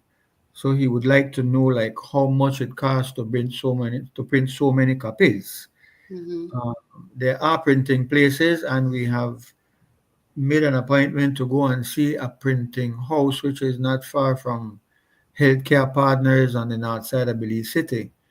And what used to be the government printers, which publish the Gazette, they also, in fact, they printed the last edition, so maybe 10, 12, or 15 years ago. Um, so it would be interesting to find out because your book is 50 odd pages. The first book is 50 odd pages, and the second is not 100 page, no? No, it's, Okay. You need to find out like how much it costs for you to print, say, maybe 500 copies, 1,000 copies. The problem with printing in United States is getting it down here. right. Um, yeah, that would be a problem. Well, problem, but it would be a cost, no? But all that kind of information is so important for us because really the library should have a budget that, and the Ministry of Culture should have a budget to assist writers like yourself in the United States.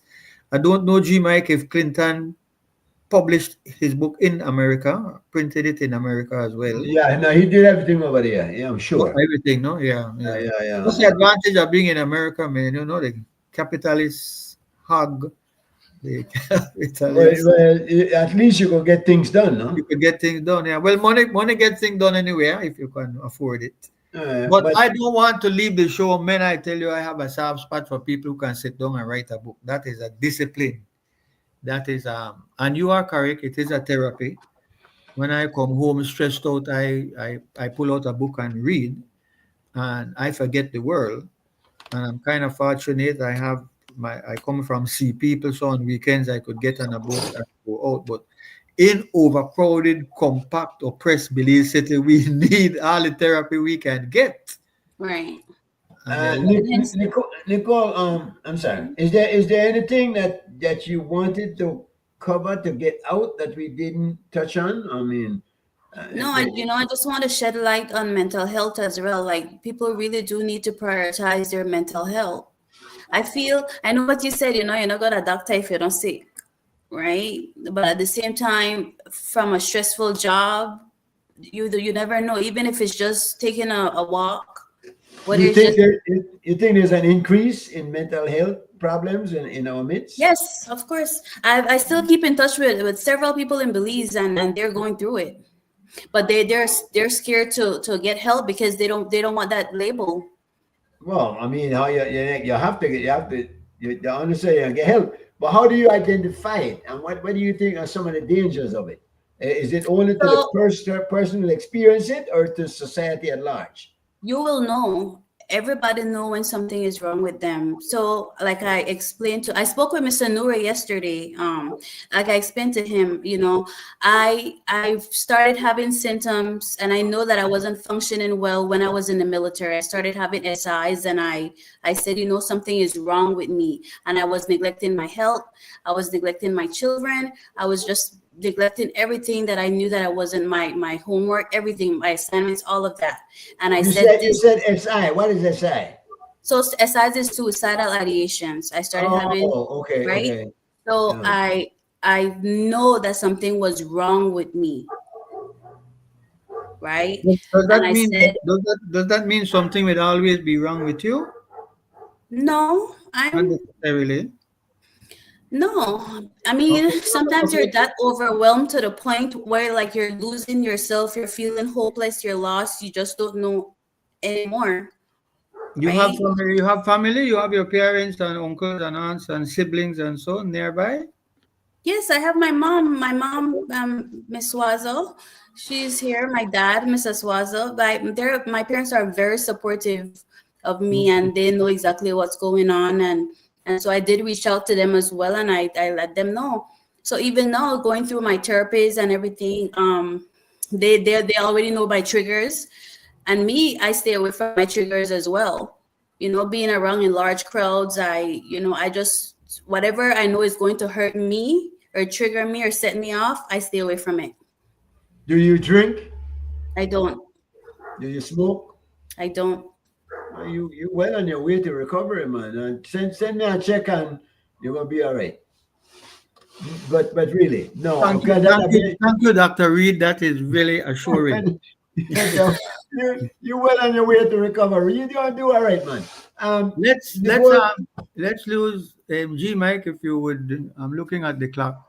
I want to yeah, mention something for Nicole being a writer and tackling the subject, tackling it from a personal point of view. I want to share with you that we do not have a mental hospital in Belize.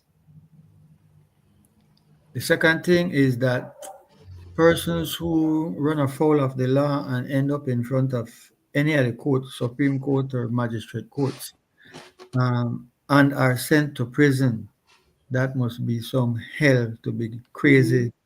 These are not just having a little issues where you are depressed and you would need. If you are healthy and you are sent to prison, chances are you can start having serious mental health issues. If you Right. have mental health issues or drug addiction, well, let me stick with the mental health issue. There are 92, I'm going to use the word loosely and forgive me, there are 92 crazy people in prison.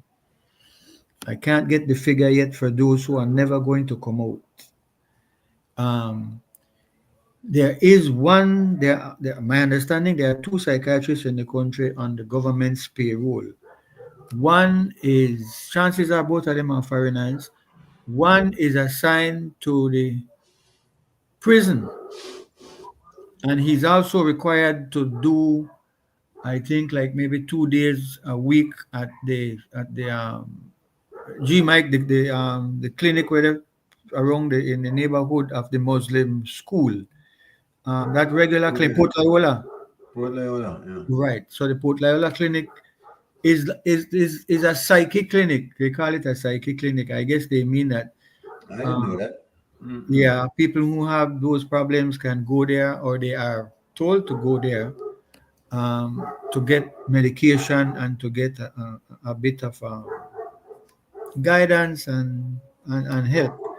What we also have here in Belize, which is not highlighted, is that a number of mental patients can be seen roaming the streets of Belize and going in garbages to look for something to food, or after they're just exhausted and tired, they sleep right on the street side, both day and night.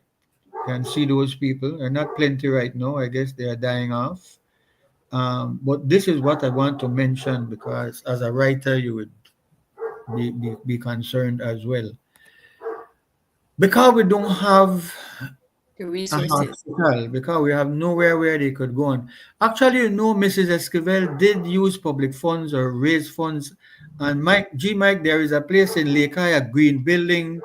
Like when you turn off from the cemetery and go down one of those streets, there's a big building there, which is supposed to be for persons who are mentally challenged and troubled and so. But it's not working. I have gone there and made complaints of mental people out in the streets, and they tell me all that they have to do before they can go and see them or before the person is going to be brought there. So that doesn't work. But listen to this one. Um, Many persons who are diagnosed with being schizophrenic or have some kind of mental challenge and so on, but they don't go to the clinic as they are required, say like come in every 2 weeks or whatever it is, they don't. But they keep a list of some who are troublesome, and they come out in a white van. And I think it's like 3 or 4 persons from the clinic, from the mental health institution. And when they see these people, they jump out on the street, grab them, and give them an injection right there, and jump back in and go about their business. And then a few minutes after that, you can see the mental person having trouble walking, having trouble moving, his limb. Sedated. Yes, and I have made inquiries, and they say that is the purpose of the injection, so they can't just punch down somebody and they can't physically assault anyone. But that is the scene in Belize in 2024-25 regarding mentally ill persons. Now, somebody who did a kind of maybe not a research, but ask questions and were given answers. They're saying there are about 5,000 people that are known to be mentally challenged walking around Belize and living in Belize City. Because as you would also know, and I'm sorry to be talking fast, but I know time is going. As you also know that they are mental that there has to be some correlation between poverty and mental illness. And then when these people act up, um, the family can't handle them. The family don't have facilities for them. You can't deal with somebody. They scream out and holler and they go on all kind of way. And so Mhm. they end up getting the police, and then the police put them out, and then they're roaming the streets. And then the females, of course, they are sexually abused. The scene is dread for being. Don't go crazy in Belize. This is the worst, one of the worst place to But go. It's do it's you unfortunate. Very, do very. do you believe there's a correlation between mental health and poverty? Yeah, I think that poor people can't go for therapy at the very first sign that they are stressed out or they are having depression, or we don't even know what are the symptoms. I think you mean it is the treatment, The a what? correlation between not being able to get the Mhm. treatment, It's not the mental cause health, of I it. think, spans the gamut of Why being social poor status. being poor in Belize is a bitch, man. I mean, I know, where I the agree, I agree. where you get food from, where you get where you But sleep but when but it's but, raining. but I think the point I'm trying to make is there are many people who are well off that still have mental health issues. Oh Right. yes, So yes, but they are able to access some kind of assistance and help, no? yeah, Um, yeah, it makes it no less bothersome. But yeah, yeah, yeah, I'm just trying to clarify that point because I think it's a serious issue. Certainly, we Mhm. don't pay enough attention to it in Right. Belize, but we have to look at it at all levels. Everybody Mhm. that has the issue, we have to try to find a way to work with it. Mhm. I don't. I think the more than poverty, maybe not the state of the union, maybe not the way things are nowadays. All the It's a trauma. combination of things. Yeah, yeah, yeah. I would think, yeah. Listen, Yeah. it's nine after nine. We're over time. Um, this is our new time. We'll be here on Friday nights every night, Dickie. I have to come back and we'll talk some more about some of the issues that we never get a chance to reach a conclusion on. And yeah. I am not gonna just let you get away every time with truth out there. We lock hands for some of the issues, but to the intent of getting a good understanding, leaving with Is can I ask better. this question? Can I ask this question? Is Friday a good time? Because I imagine in America they have a phrase, thank God it's Friday. This is when they're all taking their drugs and drinking their alcohol and partying. But that used to be maybe that the crowd but I want that deal No with man, anyway. they want And everybody. where CY is doing is getting a live audience in the studio. So he figured he wanted to do something on that. It wouldn't be my choice, but whenever it does, I think once we have a good show, we'll be able to attract the viewers. They will bypass some of the things and put their bad habits for another night. Who knows? I'm sorry. Um, Nicole, thank you very much there. Wish you much luck. Thank I you. I need to get my hands on those two books. All right. Let me just show the cover again. So this is the Do that. cover. I'm Do not that. sure if you Yeah, can man. see. Please, please, yes, please. It doesn't. Yeah, The light is too bright. We don't yeah, see it the good. focus, make it focus. Get dry it back a bit, Nicole. Bring Yeah, it all up. right. All Bring right. it up to your face. Okay, yeah. That's what the first one. This is the first one, and it has the emblem and everything. Let me Yeah. let me hold on. Let me see if I can We turn can't off see it this. good. The light is not good. The See light if is too you see bright. if you spot the light on it. Yeah, that's a little better. Yeah. Okay. Yeah, it's still not quite clear, but I can see there's a girl on there. Um, a Belize girl. Correct. Hmm. Okay. All And right. then I have Imani. That's the latest one, right? Yes, this is the latest one. That's a 91 page. This is the 91. 91 pages. 98. Yes. All right. Wonderful. Well, Can I say, Nicole, before you leave us, I'm wondering if maybe if you could put two copies each in the book, and I don't know what the situation with the mail or the other one. The post office has a service Mm-hmm. where you can send things through the post office, like the way they have, you know, those fast services that they have. That's kind of expensive. I think down here is like $90 to send something in a. What I think near G Mike in a, where Is you it can DHL? that like DHL, but the post office have a service that they do as well. Maybe you could make inquiries. I would want you to send 2 copies of each to the Turton Library, Belize City, and Okay. I will send you the reimbursement for whatever is the cost for it that we need to get. In fact, what What you do is just send one of each for quickness. what state are you in, Nicole? I'm in Arizona. Well, you're not gonna find many people coming from Arizona to Belize, and I'm sure No, I'm find somebody no. to send Yeah. it. But Yeah. you might be the only Belizean there, right? No, actually, there's a lot of Belizeans here. I'm a part of a Belizean association group. Serious? Okay. Mhm. Well, maybe I find somebody coming down and who bring it down, man. Okay. Actually, I'm planning to see if I could ship them something, but it's not gonna be until next month. Yeah. All right. Listen. Well, look out for the books. I want to read them, right? Yeah. Send them, and you do need to send a couple to the library, like Dickie said. Yeah. Okay. Thank you very much. Thank you for your time, and hope we get to meet you personally at some point in the future. Of course. Thanks for having me. Good Much night. luck. Keep writing, keep focused, and stay well. All right. Of Stay course. well. Thank you. Easy squeeze, Take care. make no riot.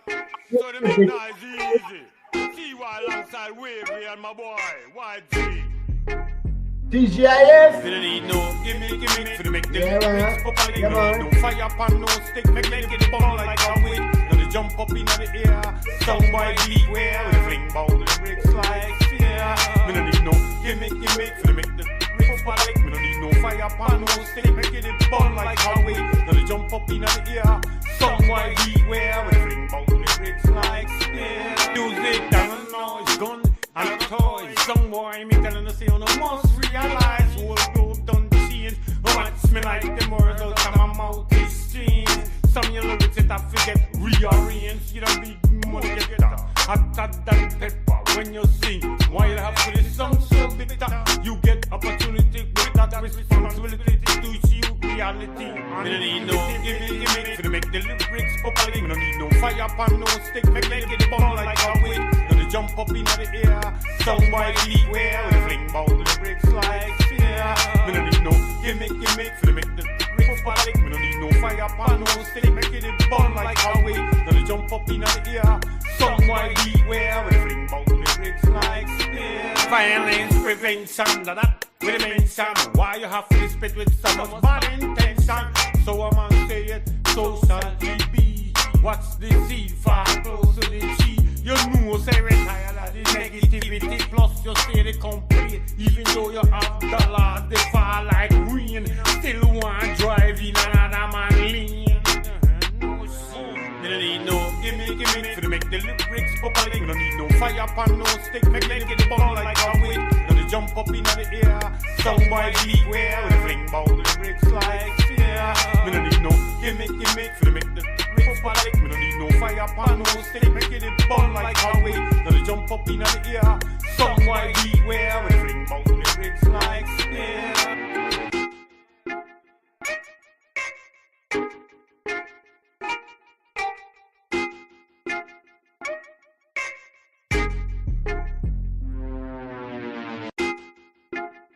Easy squeeze, make no riot.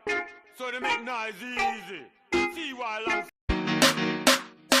Reid with a Creole, but we no normal. With a coffee and we royal. I am a royal coffee. My style sticky like taffy.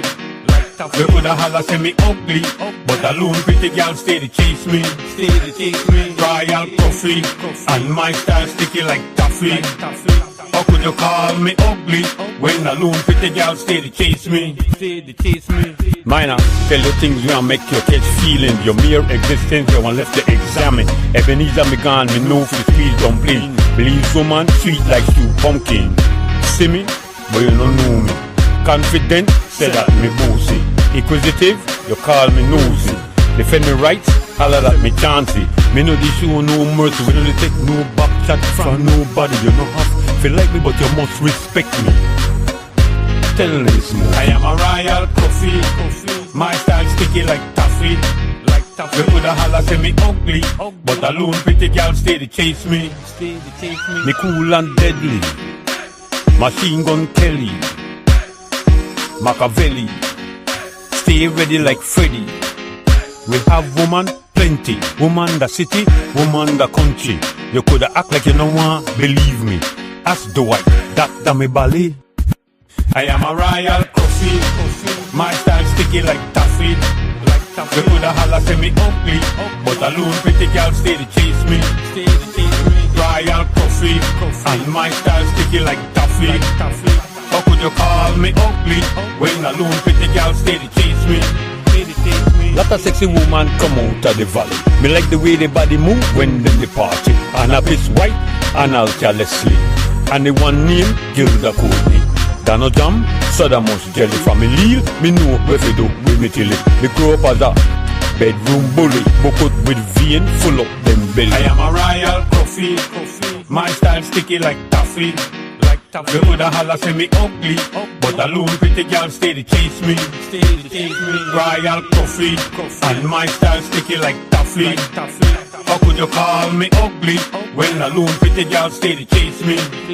I am a royal coffee, my style sticky like taffy. They coulda holla say me ugly, but a lone pretty girl stay to chase me. Royal coffee, and my style sticky like taffy. How could you call me ugly when a lone pretty girl stay to chase me?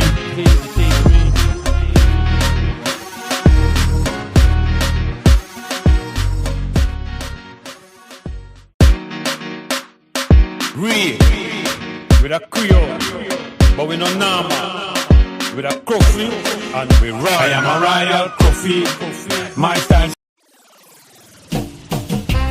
Yo, respect until the man smoke it on. Man say body, international. Oh, here we go. Me and me body with a comfy setting. Respect you, all beliefs and profits. Yeah, yo, yo. We know this seek no static. You da gunman, me after the bag, no fi stop it. We ball again. Me and me jet with a comfy setting. Respect you. Hi, hey, hi. We know this seek no static. And if you da gunman, please stop it. You have Black Raven, Kenny Morgan, Papa Curly that they chase the boy named Sam Master Lee, Chico and Carlton Brown, them love, the boy they run town. See when them youth decide fi build a song, the concrete foundation so that they can't fall down. Some young shots in the big fish get green, no then the beat. Check on the teacher when them draw down the slate. Pay attention now the tune so intricate. Wicked style, no food duplicate. Me and me dread with the comfy setting. Respect you, all beliefs and profits, no.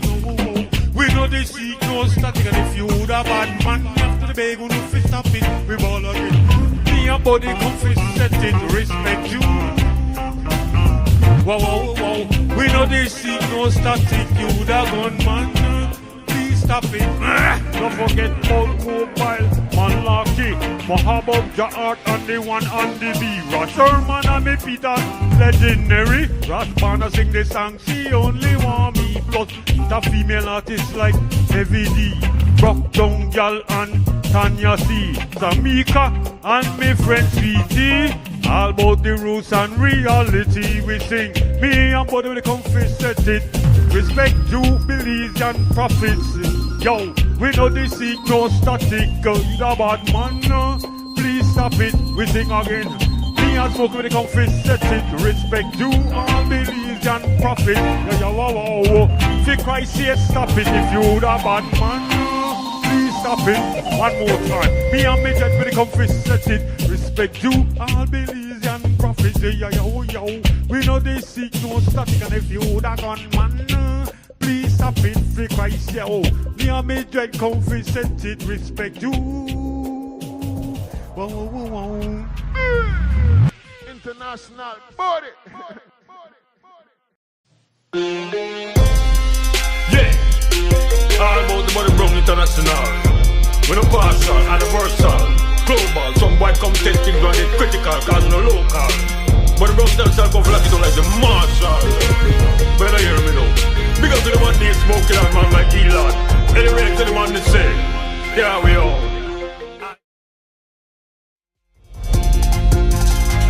Big wallet, big soul. But the brown have enough big bad man upon the run. Kingdom until the sun comes down. But the brown they run this town. Big wallet, big soul. Enough big bad man upon the run. Kingdom until the sun comes down. But the brown they run this town. From we miss small with a truant, defiant. Non-compliant, we push the dub plate, you know my boy face. Smarting to a giant, with the farm, no alliance. But we move more weight than Home Depot move appliance. We are the one that make on the chain in science to see on. Enter dance hall, hold ambiance and hunt. Low sexy girl for we song, the romance. The romance. Big wallet, big song. But the road have enough big body man upon the run. Kingdom, until the sun comes down.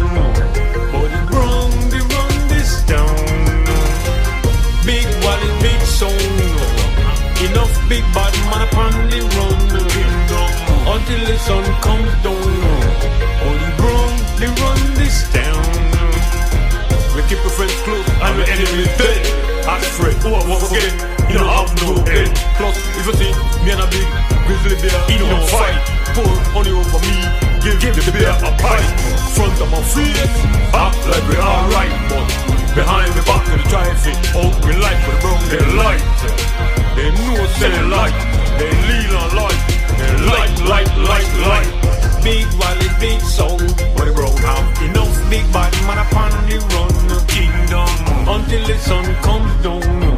But the brown, they run this down. Big wallet, big soul. Enough big bad man upon the run. Kingdom, until the sun comes down. Oh, the brown, they run this town. Big wallet, big soul. But the brown have enough big bad man upon the run. Kingdom, until the sun.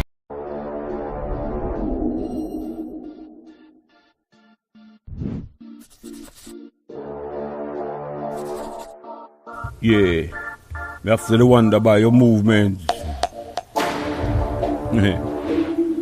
If you is a client, yeah, in the shadows, samurai, more dollars. We don't care how jump to jump, sit to your head. We don't care how high you high, sit to your head. We don't care how much pills to the pop, we better stop dead. Samurai, more dollars, while end your glory days. We don't care that the government inspire your man, sit to your head. With or without your material, when it's in your face, it's white like mayonnaise. I'm amazed at the way some of these fools they behave. I'm so cold, I belong in the trade. We know they take no start. We know you're not in the mood, so no start. Big mouth, no have no heart. Run left, you brother, when the firing start. We no care the who for fault, press the fault. Don't try to stop it on my way. Out of the money vault, thing will make you pop a liquor. Cut apart, clean up in a RT. Game out. Look at how jump to jump. Sit to your head. Look at how high you high. Sit to your head. Look at how much pills to the pop. You better stop dead. Samurai more dollars, while end your glory days. Look at that government inspire your man. Sit to your head. With or without your material, when it's in your face, it don't white like mayonnaise. I'm amazed at the way some of these fools they behave. I'm so cold, I belong in the trade. We know say that the woman you like beat, never experience real heat. Just you will need. Investigators left the wonder that who do it. Make you feel like you get wet, like sing a kite the barracks pop wet. Remain just left there. No joking, samurai, no secret. We don't care how jump to jump.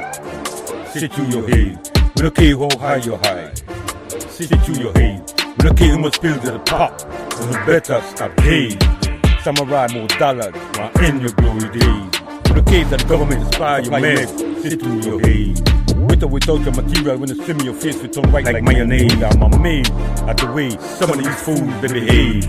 I'm so cold, I belong in the trade. We no in a no competition. Just not try to slow down my mission. When I come to survive, I come to thrive in a Gideon. Iron like a lion in a giant head collision. No vex with me, cause they can't see your vision. Prepare yourself, sell off Coliseum. Legacy cemented, build a museum. See all the haters, build a mausoleum. Look at how jump you jump, sit to your head. Look at how high you high, sit to your head. Look at how much bills to the pop, no better stop paid. Samurai more dollars, while in your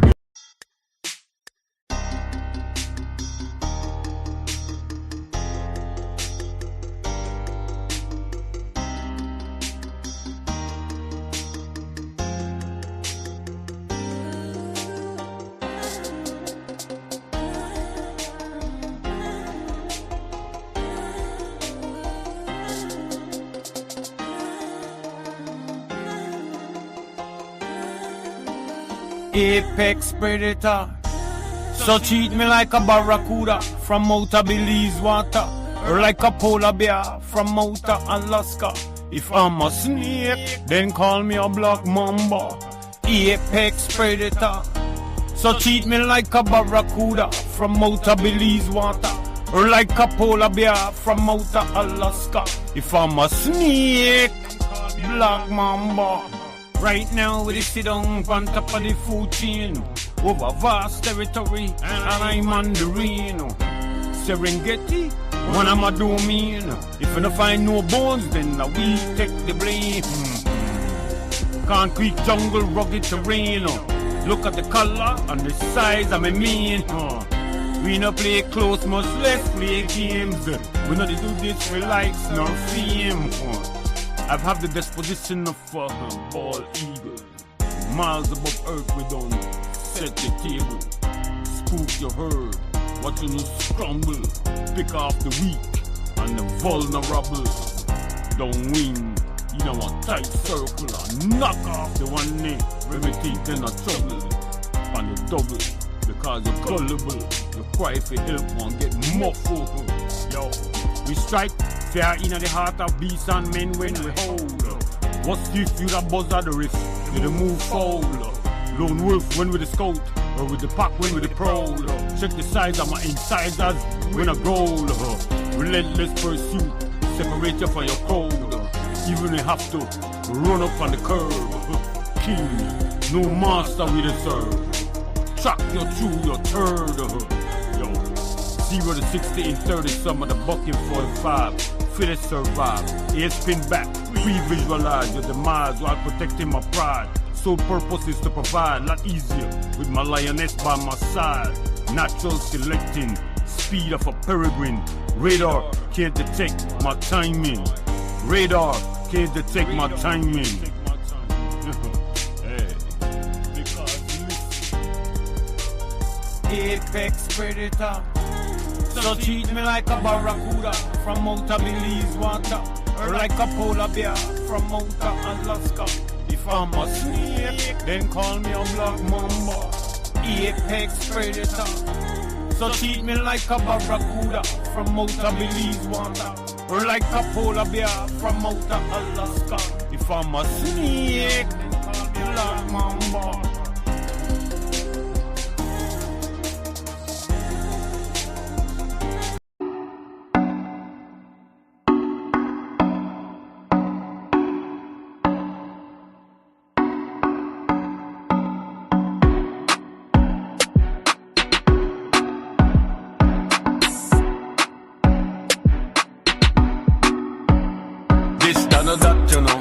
Nobody move or everybody get hurt, you know. This, that, or that, you know. Never have a close relationship with dirt, you know. This, that, or that, you know. Nobody move or everybody get hurt, you know. This, that, or that, you know. You don't have a close relationship with dirt, you know. I'm the sole proprietor of my catalog. Give me all of mine. Points, residual, hostage, collateral. Dead on arrival. Wake you up, then shoot up your funeral. Get the visuals, performing rituals, motherfuckers have no moral. Her character, they wouldn't kill nothing, wouldn't let nothing die. Should've been a doctor.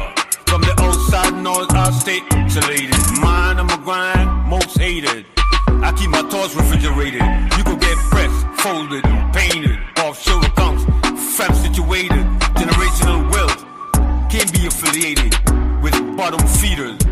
I'm a hip-hop lifer. Niggas acting shy, stay with small paper. Imagine what's gonna happen when we pull off the caper.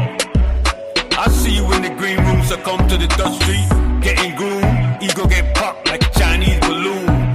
Okay, corral, high noon, done. Pussy boy gonna talk too soon.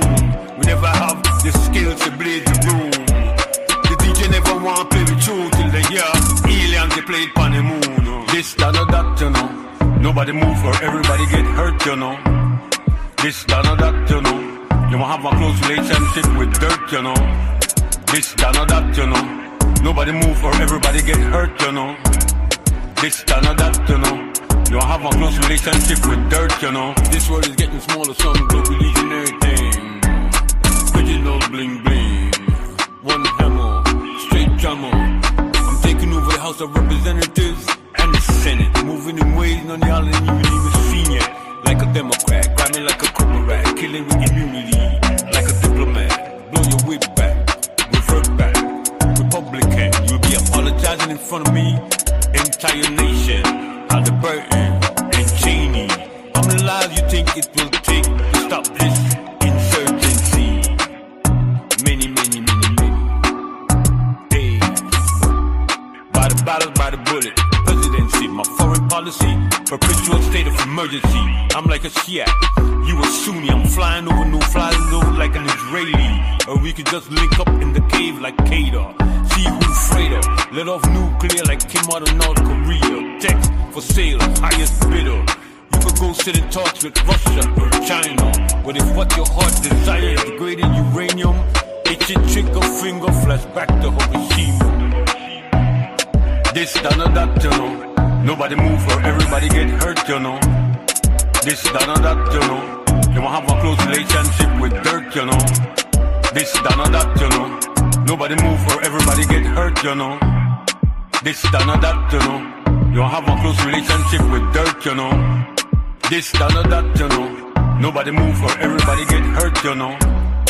This, that, or that, you know. You won't have a close relationship with dirt, you know. This, that, or that, you know. Nobody move or everybody get hurt, you know. This, that, or that, you know.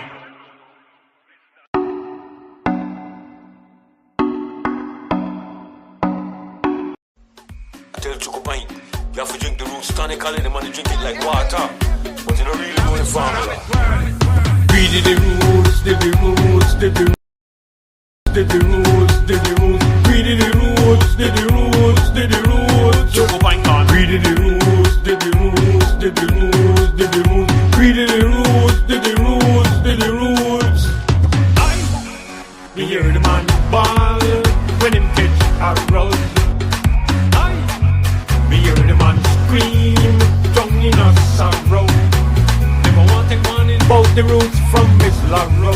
The way the boy ball, he could have back up sing off his sparrow. The roots that he could keep up, them way on. Talawala, pala de umbre, sassy bella, so summa, pisa bed and ginger.